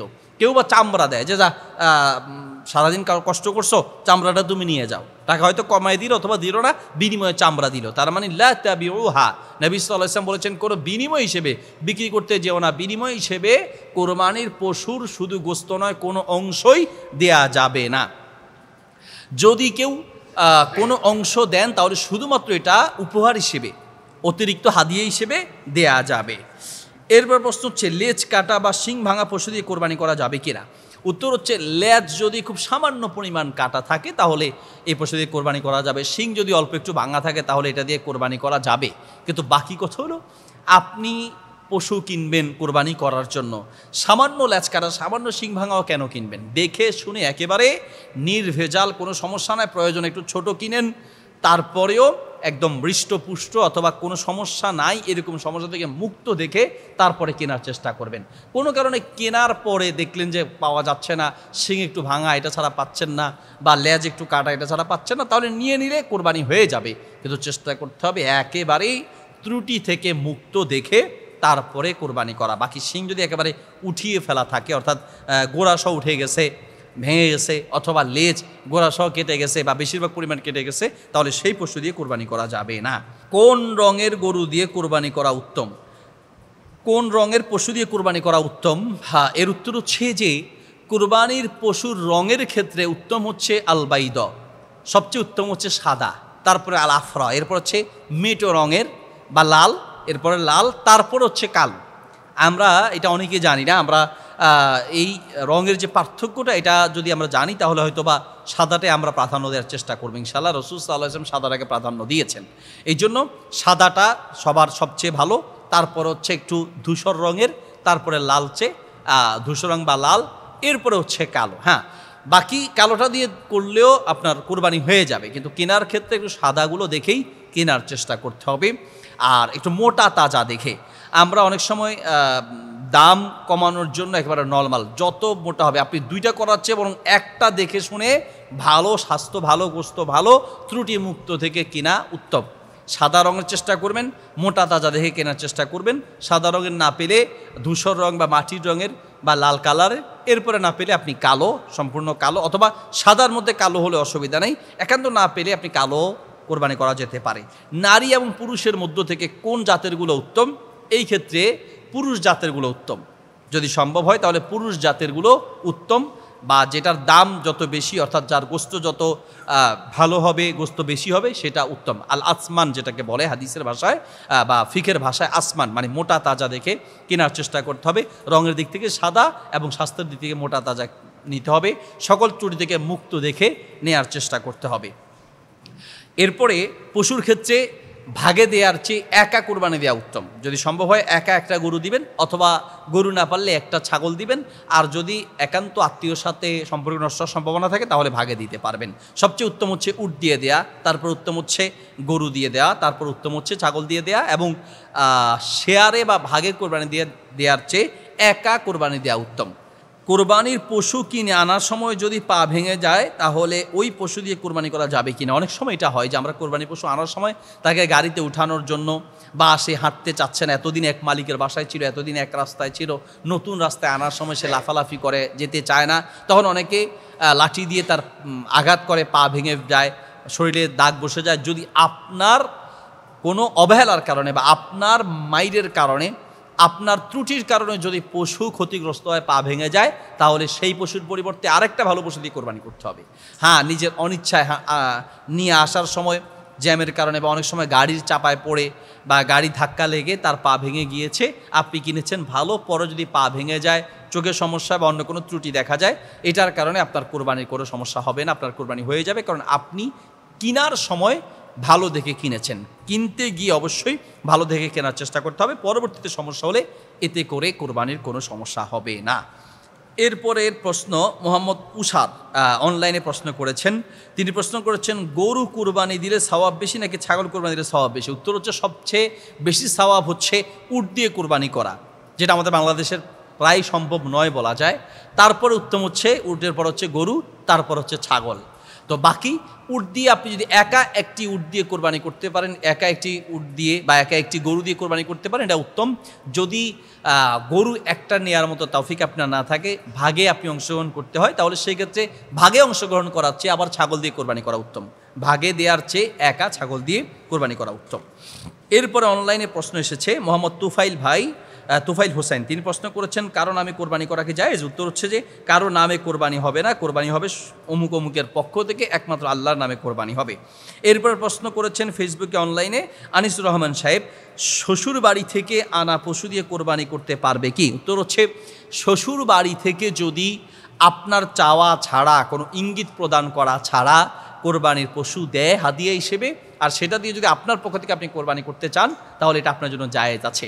আমাদের দেশে সাধারণত কিছু মানুষ কেউ এমনি খায়, কেউ একটু ঘুরিয়ে খায়, কেউ সরাসরি শ্বশুরবাড়ি থেকে যৌতুক হিসেবে নেয়, চেয়ে নেয়, আর কেউ সরাসরি নেয় না, একটু ঘুরিয়ে পেঁচিয়ে অমুকের শ্বশুর তার জামাইকে ছাগল দিয়েছে, গরু দিয়েছে, বাস কথাগুলো বারবার শোনায়, আর মনের মধ্যে একটা আশা রাখে যে হয়তো আমার শ্বশুরবাড়ি থেকে যদি একটু আসতো। শ্বশুর বাড়ি থেকে আকাঙ্ক্ষা করে চেয়ে অথবা আকার ইঙ্গিতে বুঝিয়ে যদি কেউ কোরবানির পশু নেন, তাহলে সেই পশু দিয়ে কোরবানি করলে আপনার কোরবানি হবে না, কারণ আপনি হারাম পন্থায় নিয়েছেন। আপনার চাওয়া ছাড়া সে শ্বশুর বাড়ি থেকে আসুক অথবা অন্য কারো কোনো ফ্রেন্ড বা আত্মীয় স্বজনের পক্ষ থেকে আপনাকে যদি হাদিয়া দেওয়া হয় আর সেটা দিয়ে আপনি কোরবানি করেন, আপনার কোরবানি আদায় হয়ে যাবে। সেক্ষেত্রে আপনি কিনে নিতে হবে এমনটা আবশ্যকতা নেই। তবে আবারও বলছি, অবশ্যই সেটা হালাল পন্থে আসতে হবে, কোনো প্রকারের চাপ সৃষ্টি করা বা আকার ইঙ্গিতে শ্বশুরবাড়ি থেকে নেওয়ার মাধ্যমে নয়। এরপর প্রশ্ন অনলাইনে ফেসবুকে এসেছে মোহাম্মদ আব্দুল মান্নান আনসার, আপনি প্রশ্ন করেছেন কোরবানির পশুর পা ভেঙে গেলে তা দিয়ে কোরবানি করতে পারবে কিনা? উত্তর হচ্ছে পা ভাঙা কোরবানির পশু দিয়ে কোরবানি করা যাবে না। কোরবানির পশু যদি আপনি দেখেন পা ভাঙা, তাহলে সেই পশু দিয়ে কোরবানি করা যাবে না। আপনি ভালো দেখে কিনেছেন, পরবর্তীতে যদি পা ভেঙে যায় তাহলে সেই পশু দিয়ে কোরবানি করা যাবে। কিন্তু কোরবানির পশু ক্রয় করার আগে পা ভাঙা থাকলে সেটা দেখে যদি আপনি ক্রয় করেন, তাহলে সেই পশু দিয়ে কোরবানি করা যাবে না। নবী সাল্লাল্লাহু আলাইহি ওয়াসাল্লাম বলেছেন আরবাউন লা তুজজিউ ফিল আদাহি, 4 ধরনের পশু দিয়ে কোরবানি করা যাবে না। এর মধ্যে একটি হচ্ছে আল আরজা ও আল আওরা ও আল বাইয়িন ও আওয়ারুহা, যার চোখ অন্ধত্ব, চোখে কোনো সমস্যা আছে, এই জন্য কোরবানির পশু ক্রয় করতে গিয়ে চোখের দিকে তাকিয়ে দেখতে হয়, চোখ থেকে পানি পড়ে কিনা, সে দেখতে পায় কিনা, চোখ ভালো করে তাকিয়ে দেখতে হয়। যারা অভিজ্ঞ মানুষ তারা খুব ভালো করে চোখ দেখায়, একটু উঠিয়ে চোখের পাতা উঠিয়ে তারপরে দেখতে হয়। রাসূল সাল্লাল্লাহু আলাইহি ওয়াসাল্লাম বলেন যার অন্ধত্ব স্পষ্ট সেই পশু দিয়ে কোরবানি করা যাবে না, কোরবানি পরিপূর্ণ হবে না। এরপরে বলেছেন আল আরজাউ আল বাইয়িনু দালাউহা, যেই পশু পায়ের সমস্যা খঞ্চত্ব স্পষ্ট, সে হাঁটতে পারে না, এই জন্য পশু ক্রয় করতে গিয়ে একটু হাঁটিয়ে দেখতে হয়। পায়ের সমস্যা থাকলে সেই পশু দিয়ে কোরবানি করা যাবে না। এরপর বলেছেন আল মারিদাতুল্লাতি আল মারিদাতুল্লাতি আল বাইয়িনু, আল মারিদা এমন অসুস্থ, আল বাইয়িনু মারাদুহা, যার অসুস্থতা স্পষ্ট, দেখলেই বোঝা যায়, শরীরে বিভিন্ন জায়গায় ক্ষতবিক্ষত, পানি পড়ছে, রক্ত পড়ছে ইত্যাদি, দেখে বোঝা যাচ্ছে এটা অসুস্থ, পায়খানা রাস্তা দিয়ে অনেক সময় রক্ত পড়ে, পানি পড়ে ইত্যাদি, তাহলে দেখা যাচ্ছে তার অসুস্থতা স্পষ্ট বোঝা যাচ্ছে, এই পশু দিয়েও কোরবানি করা যাবে না। এরপর রাসূল সাল্লাল্লাহু আলাইহি ওয়াসাল্লাম বলেছেন আল কাসীরাতুল্লাতী লা তুনকি, এমন পশু দিয়ে কোরবানি করা যাবে না যেই পশুটা এত জীর্ণ শীর্ণ, এত চিকনা, এত জীর্ণ শীর্ণ, শুধু হাড্ডি, ঠিকমতো হাঁটতে পারে না, উঠলে বসতে পারে না, বসলে উঠতে পারে না, হাঁটলে হাঁটতে পারে না, এইরকম যদি একেবারে জীর্ণ শীর্ণ হয় তাহলে সেই পশু দিয়ে কোরবানি করা যাবে না। কেমন? তাহলে খঞ্জত্ব বা পায়ের সমস্যা থাকলে স্পষ্ট বোঝা গেলে সে পশু দিয়ে কোরবানি করা যাবে না। কিন্তু এমনি বোঝা যাচ্ছে না, হালকা হালকা চোখের পানি পড়ছে, হালকা পায়ে একটু সমস্যা দেখা যায় না, বোঝা যায় না, এইরকম যদি হয়, রোগটা বোঝা যাচ্ছে না, তাহলে সে পশু দিয়ে কোরবানি করা যাবে। এরপর প্রশ্ন হচ্ছে আনোয়ার আহকাম ফেসবুকে অনলাইনে প্রশ্ন করেছেন হাঁস মুরগি কোরবানির দিন কোনো মহিলা কাটতে পারবে কি? হাঁস মুরগি কাটা কোরবানির দিন কোনো নিষেধাজ্ঞা নেই। অনেকে মনে করেন যে গরু ছাগল বা ইত্যাদি কোরবানির দিনে জবাই করতে হয়, হাঁস মুরগি ইত্যাদি জবাই করা যাবে না, এটা ভুল কথা। হাঁস মুরগি বা যে কোনো পশু জবাই করা যাবে, কোনো পশু জবাই করা নিষেধ নেই। তবে বাকি কথা হচ্ছে কোরবানির নিয়তে বাহিমাতুল আনাম, অর্থাৎ উট, গরু বা গরু জাত হিসেবে মহিষ, ছাগল, ভেড়া, দুম্বা, এই জাতীয় বাহিমাতুল আনাম যেটাকে বলে, এর বাহিরে অন্য কোনো পশু দিয়ে বা পাখি দিয়ে কোরবানির নিয়তে কোরবানি করা যাবে না। অনেকে মনে করে যে গরু ছাগল কোরবানি দিতে পারলাম না, তার একটা হাঁস মুরগি অন্তত কোরবানি করি, কোরবানির নিয়তে কোরবানি করা যাবে না, হাঁস মুরগি ইত্যাদি দিয়ে কোরবানি করা যাবে না। এমনি আপনি খাওয়ার জন্য চাইলে জবাই করতে পারবেন, অসুবিধা নেই। এরপরের প্রশ্ন হচ্ছে মোহাম্মদ ইব্রাহিম শরীয়তপুর থেকে প্রশ্ন করেছেন ফেসবুকে বা অনলাইনে, কোরবানির গোশত যারা কাটতে আসে তাদেরকে পারিশ্রমিক হিসেবে 250 টাকা ও 1 কেজি মাংস দেয়া হয়, এটা করতে পারবে কিনা? উত্তর হচ্ছে আপনি পারিশ্রমিক হিসেবে মাত্র 250 টাকা তার পারিশ্রমিক হয় না, ওই সাথে যেটা কোরবানির গোশত বা মাংস দিচ্ছেন সেটাকে হয়তোবা আপনি পারিশ্রমিক হিসেবে ধরছেন, এটা জায়েজ হবে না। পারিশ্রমিক হিসেবে যারা গোস্ত কাটতে আসে তাদেরকে গোস্তের একটা টুকরাও পারিশ্রমিক হিসেবে দেওয়া যাবে না, হাদিয়া হিসেবে দিতে হবে। পারিশ্রমিক হিসেবে তিনি যতটুকু প্রাপ্য সেই টাকা পূর্ণ দিয়ে অতিরিক্ত উপহার হিসেবে আপনি চাইলে টাকা সাথে গোস্ত বা অন্য কোনো কিছু দিতে পারেন। এরপর প্রশ্ন হচ্ছে রফিকুল ইসলাম, তিনি প্রশ্ন করেছেন কোনো ব্যক্তি কুরবানি দেওয়ার সময় কারো নাম উল্লেখ করতে পারবে কি? উত্তর হচ্ছে কারোর নামে যার যার পক্ষ থেকে কুরবানি হবে তার নাম আপনি উল্লেখ করতে পারেন, অসুবিধা নেই। এরপর প্রশ্ন হচ্ছে মোহাম্মদ জিয়াউল হক ফেনী ধলিয়া থেকে প্রশ্ন করেছেন অনলাইনে, দুই ভাই আলাদা থাকেন কিন্তু কোরবানি দেয় একসাথে, তাহলে কি তাদের শরিকানি এই কোরবানি জায়েজ হবে? উত্তর হচ্ছে দুই ভাই যদি আলাদা আলাদা থাকেন একসাথে কোরবানি দিতে পারেন, কিন্তু একসাথে কোরবানি দেওয়ার অর্থ হচ্ছে উভয়ের পক্ষ থেকে আলাদা হতে হবে। 7 ভাগে কোরবানি, তো সেই ক্ষেত্রে যদি 7 ভাগের ক্ষেত্রে 1 ভাগ দুই ভাইয়ের 2 ভাগ নেয় তাহলে ঠিক আছে, কিন্তু দুই ভাই আলাদা থাকেন, কোরবানি দেওয়ার সময় দুইজনে মিলে 7 ভাগের 1টা ভাগ আপনারা নিলেন, বাকি 6 ভাগ 6 জন নিল, তাহলে কোরবানি হবে না। দুই ভাই আলাদা থাকার কারণে কোরবানিও আপনাদেরকে আলাদা আলাদা দিতে হবে, দুই ভাই মিলে 1 ভাগে অংশগ্রহণ করা যাবে না। এরপর প্রশ্ন হচ্ছে আশিকুর রহমান সাহেব করেছেন, ফেসবুকে বা অনলাইনে প্রশ্ন করেছেন ফরিদপুর থেকে, একটি গরু অসুস্থ হয়েছে, এরপর সে নিয়ত করলো গরুটি যদি সুস্থ হয় তাহলে সে ওই গরু দিয়ে কোরবানি করবে, তারপরে গরুটি সুস্থ হয়েছে, তাহলে ওই গরু দিয়ে কোরবানি দিতে হবে নাকি ওইটা বাদ দিয়ে অন্য গরু দিয়ে কোরবানি দেওয়া যাবে? সুন্দর প্রশ্ন। অনেক সময় এরকম হয় যে আমরা একটা গরু বা একটা ছাগল নির্ধারণ করেছি এটা দিয়ে কোরবানি করব, কিন্তু পরবর্তীতে দেখা যায় গরুটার দাম বেড়ে গেছে বা গরুটা এখন দুধ দিচ্ছে বা কথার কথা গরুটার দাম বৃদ্ধি পাওয়ার কারণে এখন নিয়ত চেঞ্জ করে যে না গরু দিয়ে কোরবানি না দিয়ে আর একটা কম দামে একটা গরু দিয়ে কোরবানি করব। অথবা ছাগল দিয়ে কোরবানি নিয়ত করেছে, এখন ছাগলটার দাম বৃদ্ধি পাওয়াতে সে চিন্তা করছে না এটা দিয়ে না দিয়ে একটা ছাগি দিয়ে দিব বা একটু ছোটো দিয়ে কোরবানি দিব, জায়েজ হবে কিনা? উত্তর হচ্ছে ভাইয়ের প্রশ্ন অনুযায়ী, আশিকুর রহমান ভাইয়ের প্রশ্ন অনুযায়ী, যদি কেউ কোনো একটা পশু নির্ধারণ করে থাকে কোরবানি করার জন্য, যদি ওই পশুতে কোনো ত্রুটি দেখা না যায়, যে আপনি পা ভেঙে ফেলেছেন, চোখে সমস্যা করে ফেলেছেন, নিয়ত করেছেন কোরবানি করবেন, কিন্তু এমন একটা ত্রুটি আপনি সৃষ্টি করেছেন যে ত্রুটির কারণে ওইটা কোরবানি উপযুক্ত নয়, তখন আপনি এটা বাদ দিয়ে আরেকটা দিয়ে কোরবানি করবেন। কিন্তু কোনো ত্রুটি নাই, নিজের স্বার্থের জন্য বা নিজের পছন্দের কারণে আপনি নিয়ত করার পরে ওটা বাদ দিয়ে আরেকটা দিয়ে কোরবানি করতে চাচ্ছেন, উত্তর হচ্ছে না, এটা করা যাবে না। কারণ কোরবানির নিয়ত করার পরে কোনো পশুতে এটা মূলত একটা ওয়াকফের মতো, ওয়াকফ হয়ে যায়। তো ওয়াকফ হয়ে যাওয়ার কারণে এটাকে আপনি জরুরত ছাড়া এটা বাদ দিয়ে অন্য কোনো পশু দিয়ে কোরবানি করা যাবে না। আপনি নিয়ত করেছেন একটা পশু দিয়ে কোরবানি করবেন, কোনো আলেম বা বিজ্ঞ লোক দেখে বললো যে আপনি এটা দিয়ে কোরবানি করবেন, এটা তো কোরবানি করার উপযুক্ত পশু না। নিয়ত করেছেন ঠিক আছে, কিন্তু এটা ভুল নিয়ত করেছেন, তাহলে আপনি এটা বাদ দিয়ে আরেকটা পশু কোরবানি করতে পারেন।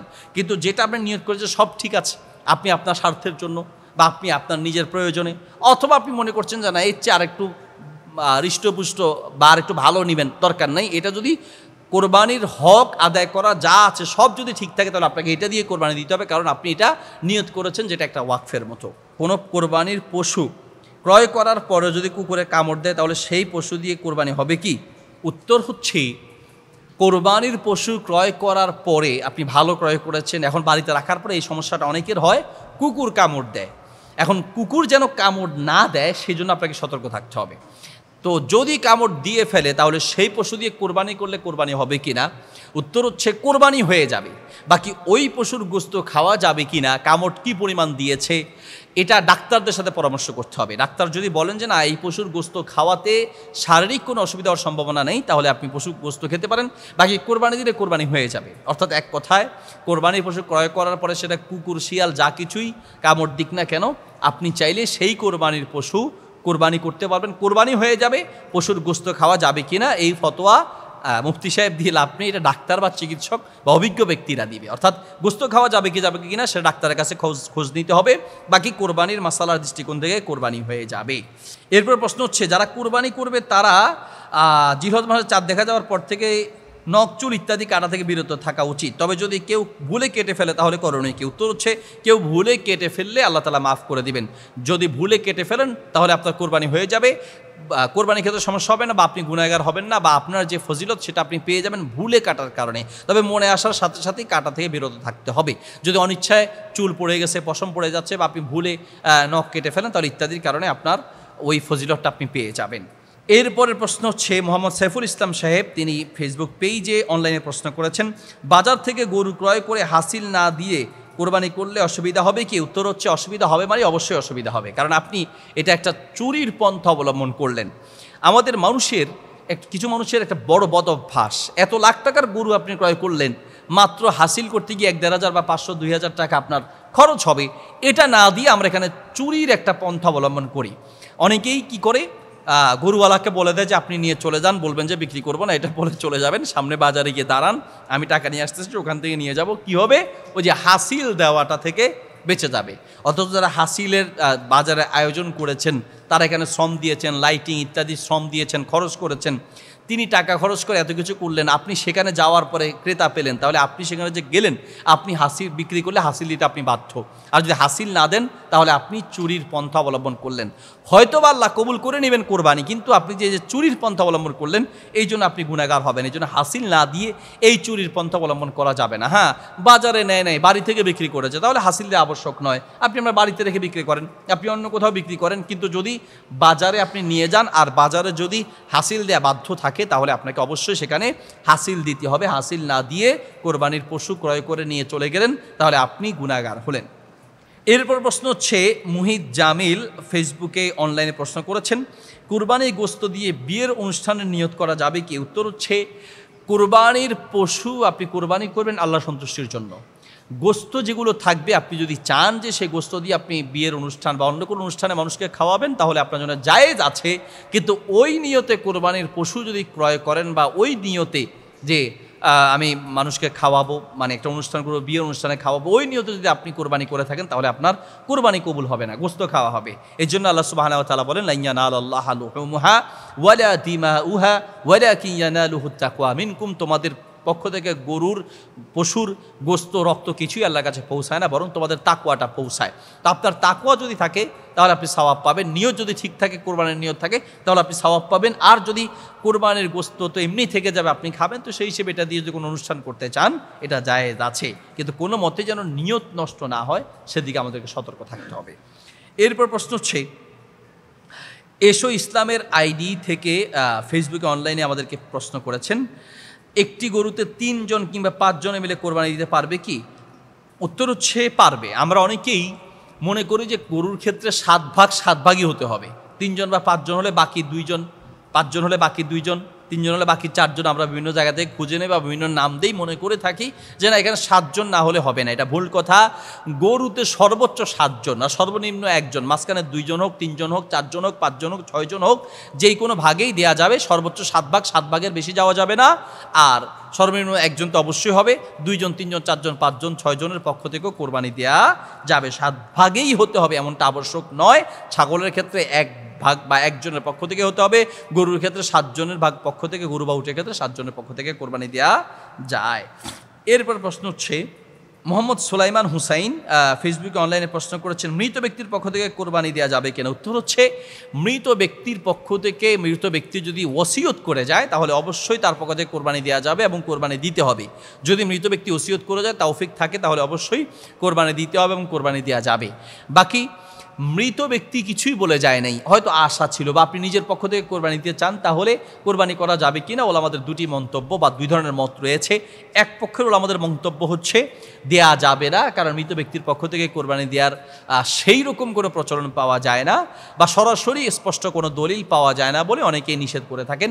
আর এক পক্ষের ওলামাদের মন্তব্য হচ্ছে যে না, ইশারাতুন নাস বা কিছু নস বা দলিল রয়েছে, যেই দলিলের আলোকে পাওয়া যায় এবং কিছু দুর্বল রেওয়ায়েতে স্পষ্টভাবে বর্ণনা আছে রাসূল সাল্লাল্লাহু আলাইহি ওয়াসাল্লামের পক্ষ থেকে কোরবানির কথা বিভিন্ন আমল দ্বারা অনেক ওলামায়ে কেরাম বা পূর্ববর্তী সালফে সালেহিনের আমল থেকে প্রমাণিত হয় ইত্যাদি থেকে আমরা বলতে পারি 2 পক্ষের ওলামাদের মন্তব্য মিলে রাসূল সাল্লাল্লাহু আলাইহি ওয়াসাল্লাম একটা সহিহ স্পষ্ট হাদিস রয়েছে, তা হচ্ছে তিনি উম্মতের পক্ষ থেকে কোরবানি করেছেন। তো উম্মতের মধ্যে জীবিত আছে আবার মৃত আছে, তাহলে এখান থেকে বোঝা যাচ্ছে যে মৃত ব্যক্তির পক্ষ থেকে কোরবানি করা হচ্ছে। আর এছাড়া ওসিয়ত করে গেলে যেহেতু মৃত ব্যক্তির পক্ষ থেকে করা যায়, তাহলে ওসিয়ত না করে গেলে কেন করা যাবে না? সব মিলিয়ে মৃত ব্যক্তির পক্ষ থেকে কোরবানি করতে চাইলে কোরবানি করতে পারবে, জায়েজ আছে। বাকি ওসিয়ত করে গেলে যেমনটা গুরুত্ব, ওসিয়ত তা করে গেলে গুরুত্বটা তেমন নয়। আর আরেকটা বিষয় হচ্ছে যে ওসিয়ত যদি করে যায়, তাহলে মৃত ব্যক্তির পক্ষ থেকে ওসিয়তকৃত কোরবানি যদি করা হয়, সেই কোরবানির গোশত নিজেরা বা নিজের পরিবারের লোকেরা খেতে পারবে না, এটা সম্পূর্ণ দান করে দিতে হবে গরিব মিসকিনদের মাঝে। আর যদি ওসিয়ত করে না যায়, এমনি আপনি মৃত ব্যক্তির পক্ষ থেকে কোরবানি করেন, সেক্ষেত্রেও দান করে দেওয়া উচিত। তবে কিছু কিছু ওলামা ইকরামের মত অনুযায়ী চাইলে আপনি খেতে পারবেন। এস এম মুমিন খান তিনি প্রশ্ন করেছেন, আব্দুল মুমিন খান সম্ভবত, তিনি ফেসবুকে অনলাইনে প্রশ্ন করেছেন, নগদ অর্থ টাকা পয়সা নাই কিন্তু জমি আছে, তাহলে কোরবানি দিতে হবে কি না? উত্তর হচ্ছে জি।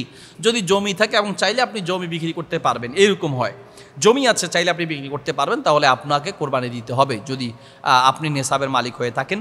বাকি যদি আপনার কাছে যেই জমি আছে সেই জমি চাইলে আপনি বিক্রি করতে পারবেন না, বিক্রি করা সম্ভব হচ্ছে না, তাহলে আপনার জন্য কোরবানি করা আবশ্যক নয়। এরপর প্রশ্ন নাজমুল হোসাইন অনলাইনে প্রশ্ন করেছেন, কোরবানির একটি ভাগে দুইজন অংশ নিতে পারবে কিনা? উত্তর হচ্ছে না, কোরবানির একটি ভাগে দুই পক্ষ থেকে অংশগ্রহণ করতে পারবে না, বরং শুধুমাত্র একটি পক্ষ থেকেই বা একজনের পক্ষ থেকেই অংশগ্রহণ করতে পারবে। এরপর প্রশ্ন হচ্ছে পাবিল বিন জাহান আলী, তিনি অনলাইনে প্রশ্ন করেছেন, বাবা জীবিত থাকা অবস্থায় ছেলের পক্ষ থেকে কোরবানি দেওয়া যাবে কিনা? উত্তর হচ্ছে ছেলে যদি উপযুক্ত হয়, নেশাবের পরিমাণ মালের মালিক হয়, বা বাবা জীবিত থাকা অবস্থায় ছেলে যদি চায় তার পক্ষ থেকে কোরবানি করতে পারবে। বাবা জীবিত থাকা অবস্থায় বাবার পক্ষ থেকে করতে হবে এমন আবশ্যকতা নয়, ছেলের পক্ষ থেকে কোরবানি করা যাবে। এরপর প্রশ্ন হচ্ছে কোরবানির পশুর চামড়া খাওয়া যাবে কিনা? কোরবানির পশুর চামড়া বর্তমানে অনেক ক্ষেত্রে শোধন করে এটাকে খাওয়ার একটা সিস্টেমে অনেকেই খেয়ে থাকেন। যদি এটা খাওয়া যায়, মানে খাওয়ার ব্যবস্থা করা যায়, তাহলে খাওয়া জায়েজ আছে, শরীয়তের দৃষ্টিকোণ থেকে কোনো নাজায়েজ হওয়ার কোনো কারণ নেই। বাকি এটাকে শোধন করে নিতে হবে যাতে করে শারীরিক অন্য কোনো ক্ষতি না হয়। বাকি যদি শোধন করে নেওয়া যায়, খাওয়ার উপযুক্ত করা যায়, তাহলে শরীয়তের দৃষ্টিকোণ থেকে চাইলে নিজে খাওয়া যেতে পারে। কোরবানির পশুর প্রত্যেকটা অংশের ক্ষেত্রে মূল নিয়ম হচ্ছে হয়তো ইস্তামতিউ বিহা, আপনি সেটা দিয়ে যে কোনো প্রকারের উপকৃত হতে পারেন, অর্থাৎ খাওয়া হোক, নিজে ব্যবহার করার মাধ্যমে হোক। চামড়াকে আপনি চাইলে এটা জায়নামাজ, দস্তরখান ইত্যাদি আপনি দস্তরখান হিসেবে বা এটাকে বিছিয়ে বসার জন্য কোনো সিস্টেমে করার জন্য ইত্যাদির জন্য আপনি চাইলে শোধন করে এটা বানাতে পারেন, অথবা খাওয়া গেলে খেতে পারেন, অথবা এটাকে আপনি দান করে দিবেন। অর্থাৎ খাওয়া, নিজের প্রয়োজনে ব্যবহার করা, অথবা দান করা, এছাড়া অথবা ফেলে দেওয়া, যেটা আপনি খাওয়া যায় না, কোরবানি পশুর মলগুলো খাওয়া যায় না, কথা যেটা খাওয়া যায় না সেটা ফেলে দেওয়া, এছাড়া কোনো অংশ বিক্রি করা যাবে না। তো সেই দৃষ্টিকোণ থেকে চামড়া আপনি বিক্রি করতে পারবেন না। একান্ত সম্ভব হলে পুরো চামড়াটাই দান করে দিবেন, অথবা চামড়া বিক্রি করে সে টাকাটা দান করে দিবেন, অথবা নিজে এটাকে খাবেন বা নিজে ব্যবহার করবেন, পুরোটাই জায়েজ আছে। কিন্তু এটা বিক্রি করে টাকা নিজে গ্রহণ করা জায়েজ নেই। এরপর প্রশ্ন হচ্ছে, প্রিয় শেখ, আমি নোয়াখালী থেকে বলছি, অনলাইনে একটি প্রশ্ন, আমি একটি গরু কিনেছি কোরবানি করার জন্য, সেই গরুটি চুরি হয়ে গিয়েছে, এখন আমি আরেকটি গরু চুরি করে কোরবানি দিলে কোরবানি হবে কি? আপনার গরু চুরি হয়েছে, এই জন্য আপনি আরেকটা গরু চুরি করে নেবেন, এটা তো মানে এক হারাম ঢাকার জন্য আরেকটা হারাম কাজ করার চিন্তাভাবনা, এটা সম্পূর্ণ হারাম। আপনার গরু চুরি হয়েছে, সম্ভব হলে আপনি আরেকটি গরু ক্রয় করে নেবেন, তারপরে আপনি সেটা কোরবানি করবেন। যদি আপনার তৌফিক না থাকে, তাহলে আপনার যেহেতু নিয়ত ছিল আল্লাহ তাআলা আপনাকে প্রতিদান দিবেন, কিন্তু তাই বলে আপনি চুরি করে নেবেন অথবা আপনি হারাম পন্থা অন্য কোনো একটি পশু সেটা দিয়ে কোরবানি করলে সেই কোরবানি আপনার আল্লাহর কাছে গ্রহণযোগ্য হবে না। এরপরের প্রশ্ন হচ্ছে, অনলাইন থেকে প্রশ্ন, শেখ, আমার কোরবানির গরু হারিয়ে গিয়েছে, অতঃপর আমার নতুন করে গরু কেনার সামর্থ্য নাই, এখন আমার করণীয় কি? এরপরে যদি কখনো আমি কোরবানি শেষ হওয়ার পরে গরুটি ফিরে পাই, তাহলে আমার করণীয় কি? মাশাআল্লাহ। প্রথম প্রশ্ন হচ্ছে, গরু হারিয়ে গেলে নতুন করে যদি কেনার সামর্থ্য না থাকে, তাহলে সেই ক্ষেত্রে আল্লাহ তাআলা আপনাকে প্রতিদান দিবেন, আপনি কিনেছেন। যদি তৌফিক থাকে তাহলে আপনাকে আরেকটা কিনে নিতে হবে। গরুটা যদি আপনি ফিরে পেয়ে থাকেন, তাহলে সেটা যদি আল্লাহর জন্য ওয়াকফ করেছেন, এটা আপনি কোরবানি, মানে যেহেতু পরে যদি আপনি পেয়ে থাকেন, তাহলে আপনাকে সেটা কোরবানি করে সেটার গোশত আপনি দান করে দিবেন। এটা আল্লাহর জন্য আপনি নিয়ত করেছিলেন, সেটা আপনি চাইলে দান করবেন বা নিজেও আপনি খেয়ে নিতে পারেন, অসুবিধা নেই। যেহেতু এটা ওয়াকফ করা ছিল কোরবানির জন্য, এটাকে আপনি কোরবানি করে দিবেন, পরে পেলেও আপনি সেটা জবাই করে দিবেন বা কোরবানি করবেন। এরপরের প্রশ্ন হচ্ছে, এস এম আকরাম আলী অনলাইনে প্রশ্ন করেছেন, কোরবানির গোশত বন্টনের সঠিক নিয়ম জানা নেই, কীভাবে বন্টন করবো, একটু সঠিক নিয়মটা বলবেন। কোরবানির পশুর গোশত মূলত 3টি ভাগে ভাগ করা হচ্ছে উত্তম বা মুস্তাহাব। একটি ভাগ হচ্ছে আত্মীয় স্বজনের জন্য, একটি ভাগ এতিম মিসকিন বা গরিব মিসকিনদের জন্য দান করে দেয়া, আরেক ভাগ হচ্ছে নিজের জন্য, নিজের পরিবারের জন্য, এই 3 ভাগ করা উত্তম।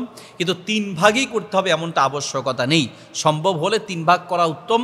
যদি নিজের আত্মীয় স্বজনের মধ্যে গরিব মিসকিন থাকে তাহলে আপনি 2 ভাগ করে 1 ভাগ নিজের, আরেক ভাগ আপনি আত্মীয় স্বজনকে দিতে পারেন, বা নিজের পরিবার জন্য একটু বেশি রেখে আত্মীয় স্বজনকে একটু বেশি দিতে পারেন, অথবা আত্মীয় স্বজনকে বেশি দিয়ে নিজের জন্য একটু কম রাখতে পারেন, অসুবিধা নেই। এগুলো সবগুলোই জায়েজ আছে। বাকি 3 ভাগ করাটা মুস্তাহাব বা উত্তম। এরপরে প্রশ্ন হচ্ছে রবিউর রহমান, তিনি প্রশ্ন করেছেন একটা গরুতে 3 জনের পক্ষ থেকে কোরবানি দেওয়া যাবে কিনা, 3 জনের পক্ষ থেকে কেউ 1 টাকা কম দিলে কোরবানি হবে কিনা। উত্তর হচ্ছে একটি গরুতে সর্বনিম্ন 1 জন এবং সর্বোচ্চ 7 জন, মাঝে যে কয়জন হোক অসুবিধা নেই। 3 জন, 4 জন, 5 জন, 6 জন, যেই কোনো ভাগে কোরবানি করা যাবে। 7 জনের বেশি অংশগ্রহণ করা যাবে না। 3 জনের মধ্যে 3 ভাগে যদি আপনারা কোরবানি দিতে চান, কেউ যদি টাকা কম বেশি দেয়, বাকি 3 জনও যদি মেনে নিয়ে থাকেন, কারো কোনো যদি আপনার অভিযোগ না থাকে, তাহলে এটা জায়েজ আছে, অসুবিধা নেই। এরপর প্রশ্ন হচ্ছে, শেখ আমি সুস্থ অবস্থায় কোরবানির পশু ক্রয় করেছিলাম, অতঃপর সেই পশুটি মারা গেল, তাহলে আমার এখন করণীয় কি? আমার উপর শরীয়তে বিধান কি?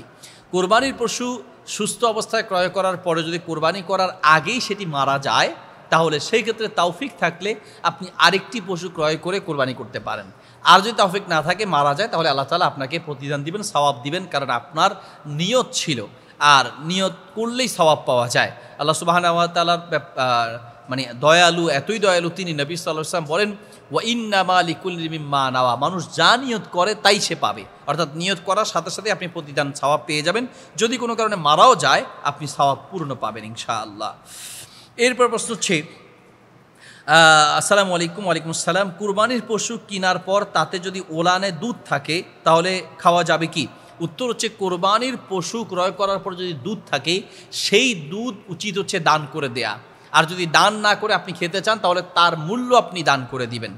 কোনো ওলামা ইকরাম বলেছেন খাওয়া যাবে, কিন্তু বিশুদ্ধ মতে এই মতটাই গ্রহণ করা উচিত। সেটা হচ্ছে যে আপনি দুধ দান করে দিবেন, অথবা দুধ আপনি খাবেন, কিন্তু দুধের যে মূল্য সেটা আপনি দান করে দিবেন, কারণ এটা আপনি আল্লাহর জন্য ওয়াকফ করেই ফেলেছেন। যখন আপনি নিয়ত করে কিনেছেন, তখন এটা আল্লাহর জন্যই নেওয়া হয়েছে। এখন এটা থেকে আপনি উপকৃত নিজে হওয়াটা উচিত হবে না, বা এটার কোনো অংশ নিজে খাওয়া উচিত হবে না, বরং আপনি কোরবানি করার আগ পর্যন্ত যে দুধটা পাবেন সেটা দান করে দিবেন, অথবা অর্থটা আপনি দান করে দিবেন। এরপর প্রশ্ন হচ্ছে, ধার করে টাকা নিয়ে সেই টাকা দিয়ে কোরবানি করা যাবে কিনা? উত্তর হচ্ছে, ধার করে টাকা নিয়ে সেই টাকা দিয়ে যদি কেউ কোরবানি করে, তাহলে তার কোরবানি হয়ে যাবে। ধারের টাকা দিয়েও কোরবানি করা যাবে, হারাম টাকা দিয়ে কোরবানি করা যাবে না। ধার নেয়া, ঋণ নেয়া টাকা দিয়েও কোরবানি করা যাবে। এরপর প্রশ্ন হচ্ছে, কোরবানির পশুর চামড়ার বিধান কি? উত্তর হচ্ছে, কোরবানির পশুর চামড়া হয়তো সেটা আপনি নিজে কোনো উপকৃত হবেন, নিজে কিছু বানাবেন, সেটা দিয়ে বসার জন্য বা দস্তরখান বা ইত্যাদি বানিয়ে ব্যবহার করতে পারেন, অথবা সেটা আপনি খাওয়ার মতো যদি শোধন করে নেন তাহলে খেতে পারেন, অথবা আপনি সেটা দান করে দিবেন, বা সরাসরি দান করতে না পারলে সেটা বিক্রি করে তার টাকাটা আপনি দান করে দিবেন। তবে কোনো ক্রমেই কোরবানির পশুর চামড়া বিক্রি করে সেই অর্থ নিজের কাজে খরচ করা যাবে না। এরপরে প্রশ্ন হচ্ছে, গরু জবাই করার পর যদি গরুর রু শেষ হতে দেরি হয়, বের হতে দেরি হয়, তাহলে গরুটিকে ধারালো ছুরি দিয়ে আঘাত করা যাবে কি না দ্রুত প্রাণ বের হওয়ার জন্য? উত্তর হচ্ছে, এটা মোটেই জায়েজ হবে না, এটা মোটেই উচিত হবে না। আপনি কোরবানির পশু জবাই করার পর একটু অপেক্ষা করবেন, সময় হলে সেটার রক্ত প্রবাহিত হওয়ার পরে সেটা নিজেই নিস্তেজ হয়ে যাবে। এটাকে খোঁচাখুচি করা এটা কখনোই উচিত হবে না। এরপরে প্রশ্ন হচ্ছে, ঈদের দিন কোরবানি করার সময় কখন থেকে শুরু হয়? উত্তর হচ্ছে, ঈদের দিন কোরবানি করার সময় হচ্ছে ঈদের নামাজের পর থেকে।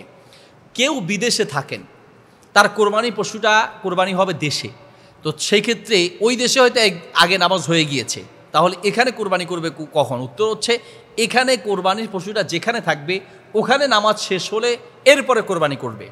অর্থাৎ বিদেশের সাথে সম্পৃক্ত নয়। সৌদি আরবে একদিন আগে কোরবানি হয়েছে তাই বলে একদিন আগে আপনি কোরবানি করে দিবেন না। যেই জায়গায় কোরবানি করা হবে, পশুটি যেখানে থাকবে ওই জায়গা বা ওই এলাকায় ঈদের নামাজ হওয়ার পরে, ঈদের নামাজের পরে কোরবানি করতে হবে। ঈদের নামাজের আগে কোরবানি করলে সেটা কোরবানি হিসেবে ধর্তব্য হবে না। এরপর প্রশ্ন হচ্ছে, কোরবানির দিন পশু জবাইয়ের পূর্বে নাকি কোনো কিছু খাওয়া যাবে না? উত্তর হচ্ছে, কোরবানির দিন কোরবানির পশু জবাই করার আগে কোনো কিছু খেতে চাইলে খাওয়া জায়েজ আছে। বাকি মুস্তাহাব হচ্ছে কোরবানির দিন কোরবানির গোস্ত দিয়ে প্রথম খাবারটা গ্রহণ করা, এটা মুস্তাহাব, উত্তম সম্ভব হলে। কিন্তু আমাদের দেশে কোরবানির গরু জবাই করতে করতে গোস্ত হতে হতে ওই দিন এমনি পরিশ্রম, তো অনেকের পক্ষে সম্ভব হবে না। এই জন্য আরব দেশে যেটা করে, ফজরের নামাজের পরপর সূর্য ওঠার কিছুক্ষণ পরেই, মানে একেবারে আউয়াল ওয়াক্তে শুরুতেই তারা নামাজ পড়ে এসেই কোরবানির পশু জবাই করে দেয় এবং খুব অল্প সময় কোরবানির গোস্ত রেডি করে সেটা দিয়ে প্রথম খাবারটা গ্রহণ করে। সম্ভব হলে কোরবানির পশুর গোস্ত দিয়ে প্রথম খাবারটা গ্রহণ করা হচ্ছে মুস্তাহাব। বাকি চাইলে কোরবানির পশু জবাই করার আগে কোনো কিছু খাওয়া যায় যাচ্ছে, হারাম নয়। এরপর প্রশ্ন হচ্ছে, শেখ হরিণ, খরগোশ ও ঘোড়া দিয়ে কোরবানি দেওয়া যাবে কিনা? উত্তর হচ্ছে, হরিণ, খরগোশ, ঘোড়া ইত্যাদি দিয়ে কোরবানি করা যাবে না, কারণ এগুলো বাহিমাতুল আনামের অন্তর্ভুক্ত নয়। যেই সকল পশু দিয়ে কোরবানি করা যায় তার অন্তর্ভুক্ত এগুলো নয়। কোরবানি পশু হচ্ছে উট, গরু বা গরুর স্থলাভিষিক্ত হিসেবে মহিষ, ছাগল, ভেড়া, দুম্বা ইত্যাদি। সেই ক্ষেত্রে আপনার খরগোশ, হরিণ ইত্যাদি দিয়ে কোরবানি করলে সেটা কোরবানি হবে না। এরপরের প্রশ্ন হচ্ছে, জিলহজ মাসের আমল কি কি? জিলহজ মাসে আমরা কি কি আমল করতে পারি? উত্তর হচ্ছে, জিলহজ মাসে যে সকল আমল রয়েছে এর মধ্যে একটি আমল হচ্ছে, জিলহজ মাস অত্যন্ত সম্মানিত মাস, এটা মনে রাখতে হবে। আল্লাহ সুবহানাহু ওয়া তাআলার কাছে খুবই সম্মানিত জিলহজ মাসের বিশেষ করে প্রথম 10 দিন, এত সম্মানিত যে আল্লাহ সুবহানাহু ওয়া তাআলা এই 10 দিনের কসম করেছেন, ওয়াল ফাজর ওয়া লায়ালিন আশর। প্রথম 10 দিনের সম্মান এবং গুরুত্ব আল্লাহর কাছে বেশি, এই হিসেবে এই 10 দিন যে কোনো নফল ইবাদত বেশি করে করা উচিত। পাশাপাশি আমরা এই 10 দিন বেশি করে আমরা তাকবীর পড়ব। জিলহজ মাসের চাঁদ দেখা যাওয়ার পর থেকেই আমাদের উচিত আমভাবে আল্লাহু আকবার, আল্লাহু আকবার, লা ইলাহা ইল্লাল্লাহু, আল্লাহু আকবার, আল্লাহু আকবার, ওয়ালিল্লাহিল হামদ, এই তাকবীরটি বেশি বেশি করে করা। আর এছাড়া জিলহজ মাসের 9 তারিখ ফজরের পর থেকে জিলহজ মাসের 13 তারিখ আসর পর্যন্ত 23 ওয়াক্ত নামাজের, ফরজ নামাজের পরে এই যে তাকবীরটা, এটা হচ্ছে খাস। এমনি আমভাবে জিলহজ মাসের চাঁদ দেখা যাওয়ার পর থেকে করা উচিত। তো আমরা ওই খাস ফরজ নামাজের পরে যেটা, সেটা আমরা করি, কিন্তু এই যে আমভাবে যে তাকবীরটা, এটা আমাদের সমাজ থেকে উঠে গেছে বললেই চলে। এটা সমাজের একটা হারানো আমল বলা যায়। এই জন্য এই সুন্নাহটি আমাদের আমল করা উচিত। সাহাবায়ে কেরামের মধ্যে এমন ইতিহাস পাওয়া যায় যে বাজারে গিয়ে তারা জোরে জোরে তাকবীর বলতেন, যাতে অন্যরা শুনে। জিলহজ মাসের চাঁদ দেখা যাওয়ার পর থেকেই একটু আওয়াজ করে করে আল্লাহু আকবার, আল্লাহু আকবার, লা ইলাহা ইল্লাল্লাহু, আল্লাহু আকবার, আল্লাহু আকবার, ওয়ালিল্লাহিল হামদ, এই তাকবীরটি পড়তেন, যাতে এটা শিখে অন্যরা উদ্বুদ্ধ হয়ে শিখতে পারে বা বলে। তো এইটা আমরা আমল করতে পারি। কেউ ফোন দিলে তাদেরকে আমরা তাকবীরটি শোনাতে পারি, এবং আমরা মেসেজ দেওয়ার ক্ষেত্রে তাকবীরটি মেসেজ দিয়ে জানাতে পারি, ফেসবুকে পোস্ট করতে পারি, ইত্যাদির মাধ্যমে এই হারিয়ে যাওয়া আমলটি আমরা প্রচার করার চেষ্টা করি। জিলহজ মাসের চাঁদ দেখা যাওয়ার পর থেকেই আমরা আমভাবে উঠতে চলতে ফিরতে আমরা এই তাকবীরটি আমরা প্রচার করবো। এটা জিলহজ মাসের একটা গুরুত্বপূর্ণ আমল। জিলহজ মাসে তৌফিক থাকলে হজ করা একটা আমল, কোরবানি করা একটা আমল। জিলহজ মাসের আরাফার দিন সিয়াম পালন করা। জিলহজ মাসের চাঁদ দেখা যাওয়ার পর থেকে প্রতিদিনই আমাদের কোরবানির দিনগুলো ছাড়া অন্যান্য দিনগুলোতে আমরা সিয়াম পালন করতে পারি। বিশেষ করে আরাফার দিনের সিয়াম আমাদের জন্য খুবই গুরুত্বপূর্ণ। আরাফার দিনের সিয়াম পালন করা উচিত, এবং এতে করে আমাদের জন্য 1 বছরের গুনাহ মাফের নিশ্চয়তা রয়েছে, আলহামদুলিল্লাহ। জিলহজ মাসের আরেকটি গুরুত্বপূর্ণ আমল হচ্ছে আল্লাহর কাছে তওবা করা, ফিরে আসা, গুনাহ থেকে মুক্ত থাকা। যেহেতু আল্লাহর কাছে সম্মানিত দিন, এই দিনগুলোতে বেশি বেশি ইবাদত করা উচিত এবং নিজে সকল গুনাহ থেকে মুক্ত থাকা উচিত। জিলহজ মাসের চাঁদ দেখা যাওয়ার পর থেকে তাসবিহ, তাহলিল, লা ইলাহা ইল্লাল্লাহু, আল্লাহু আকবার, সুবহানাল্লাহ, আলহামদুলিল্লাহ, এই জিকিরগুলো বেশি বেশি করে করা উচিত, এবং এছাড়া সকল নেক আমল, তেলাওয়াত, জিকির, আজকার বেশি বেশি করে করা উচিত।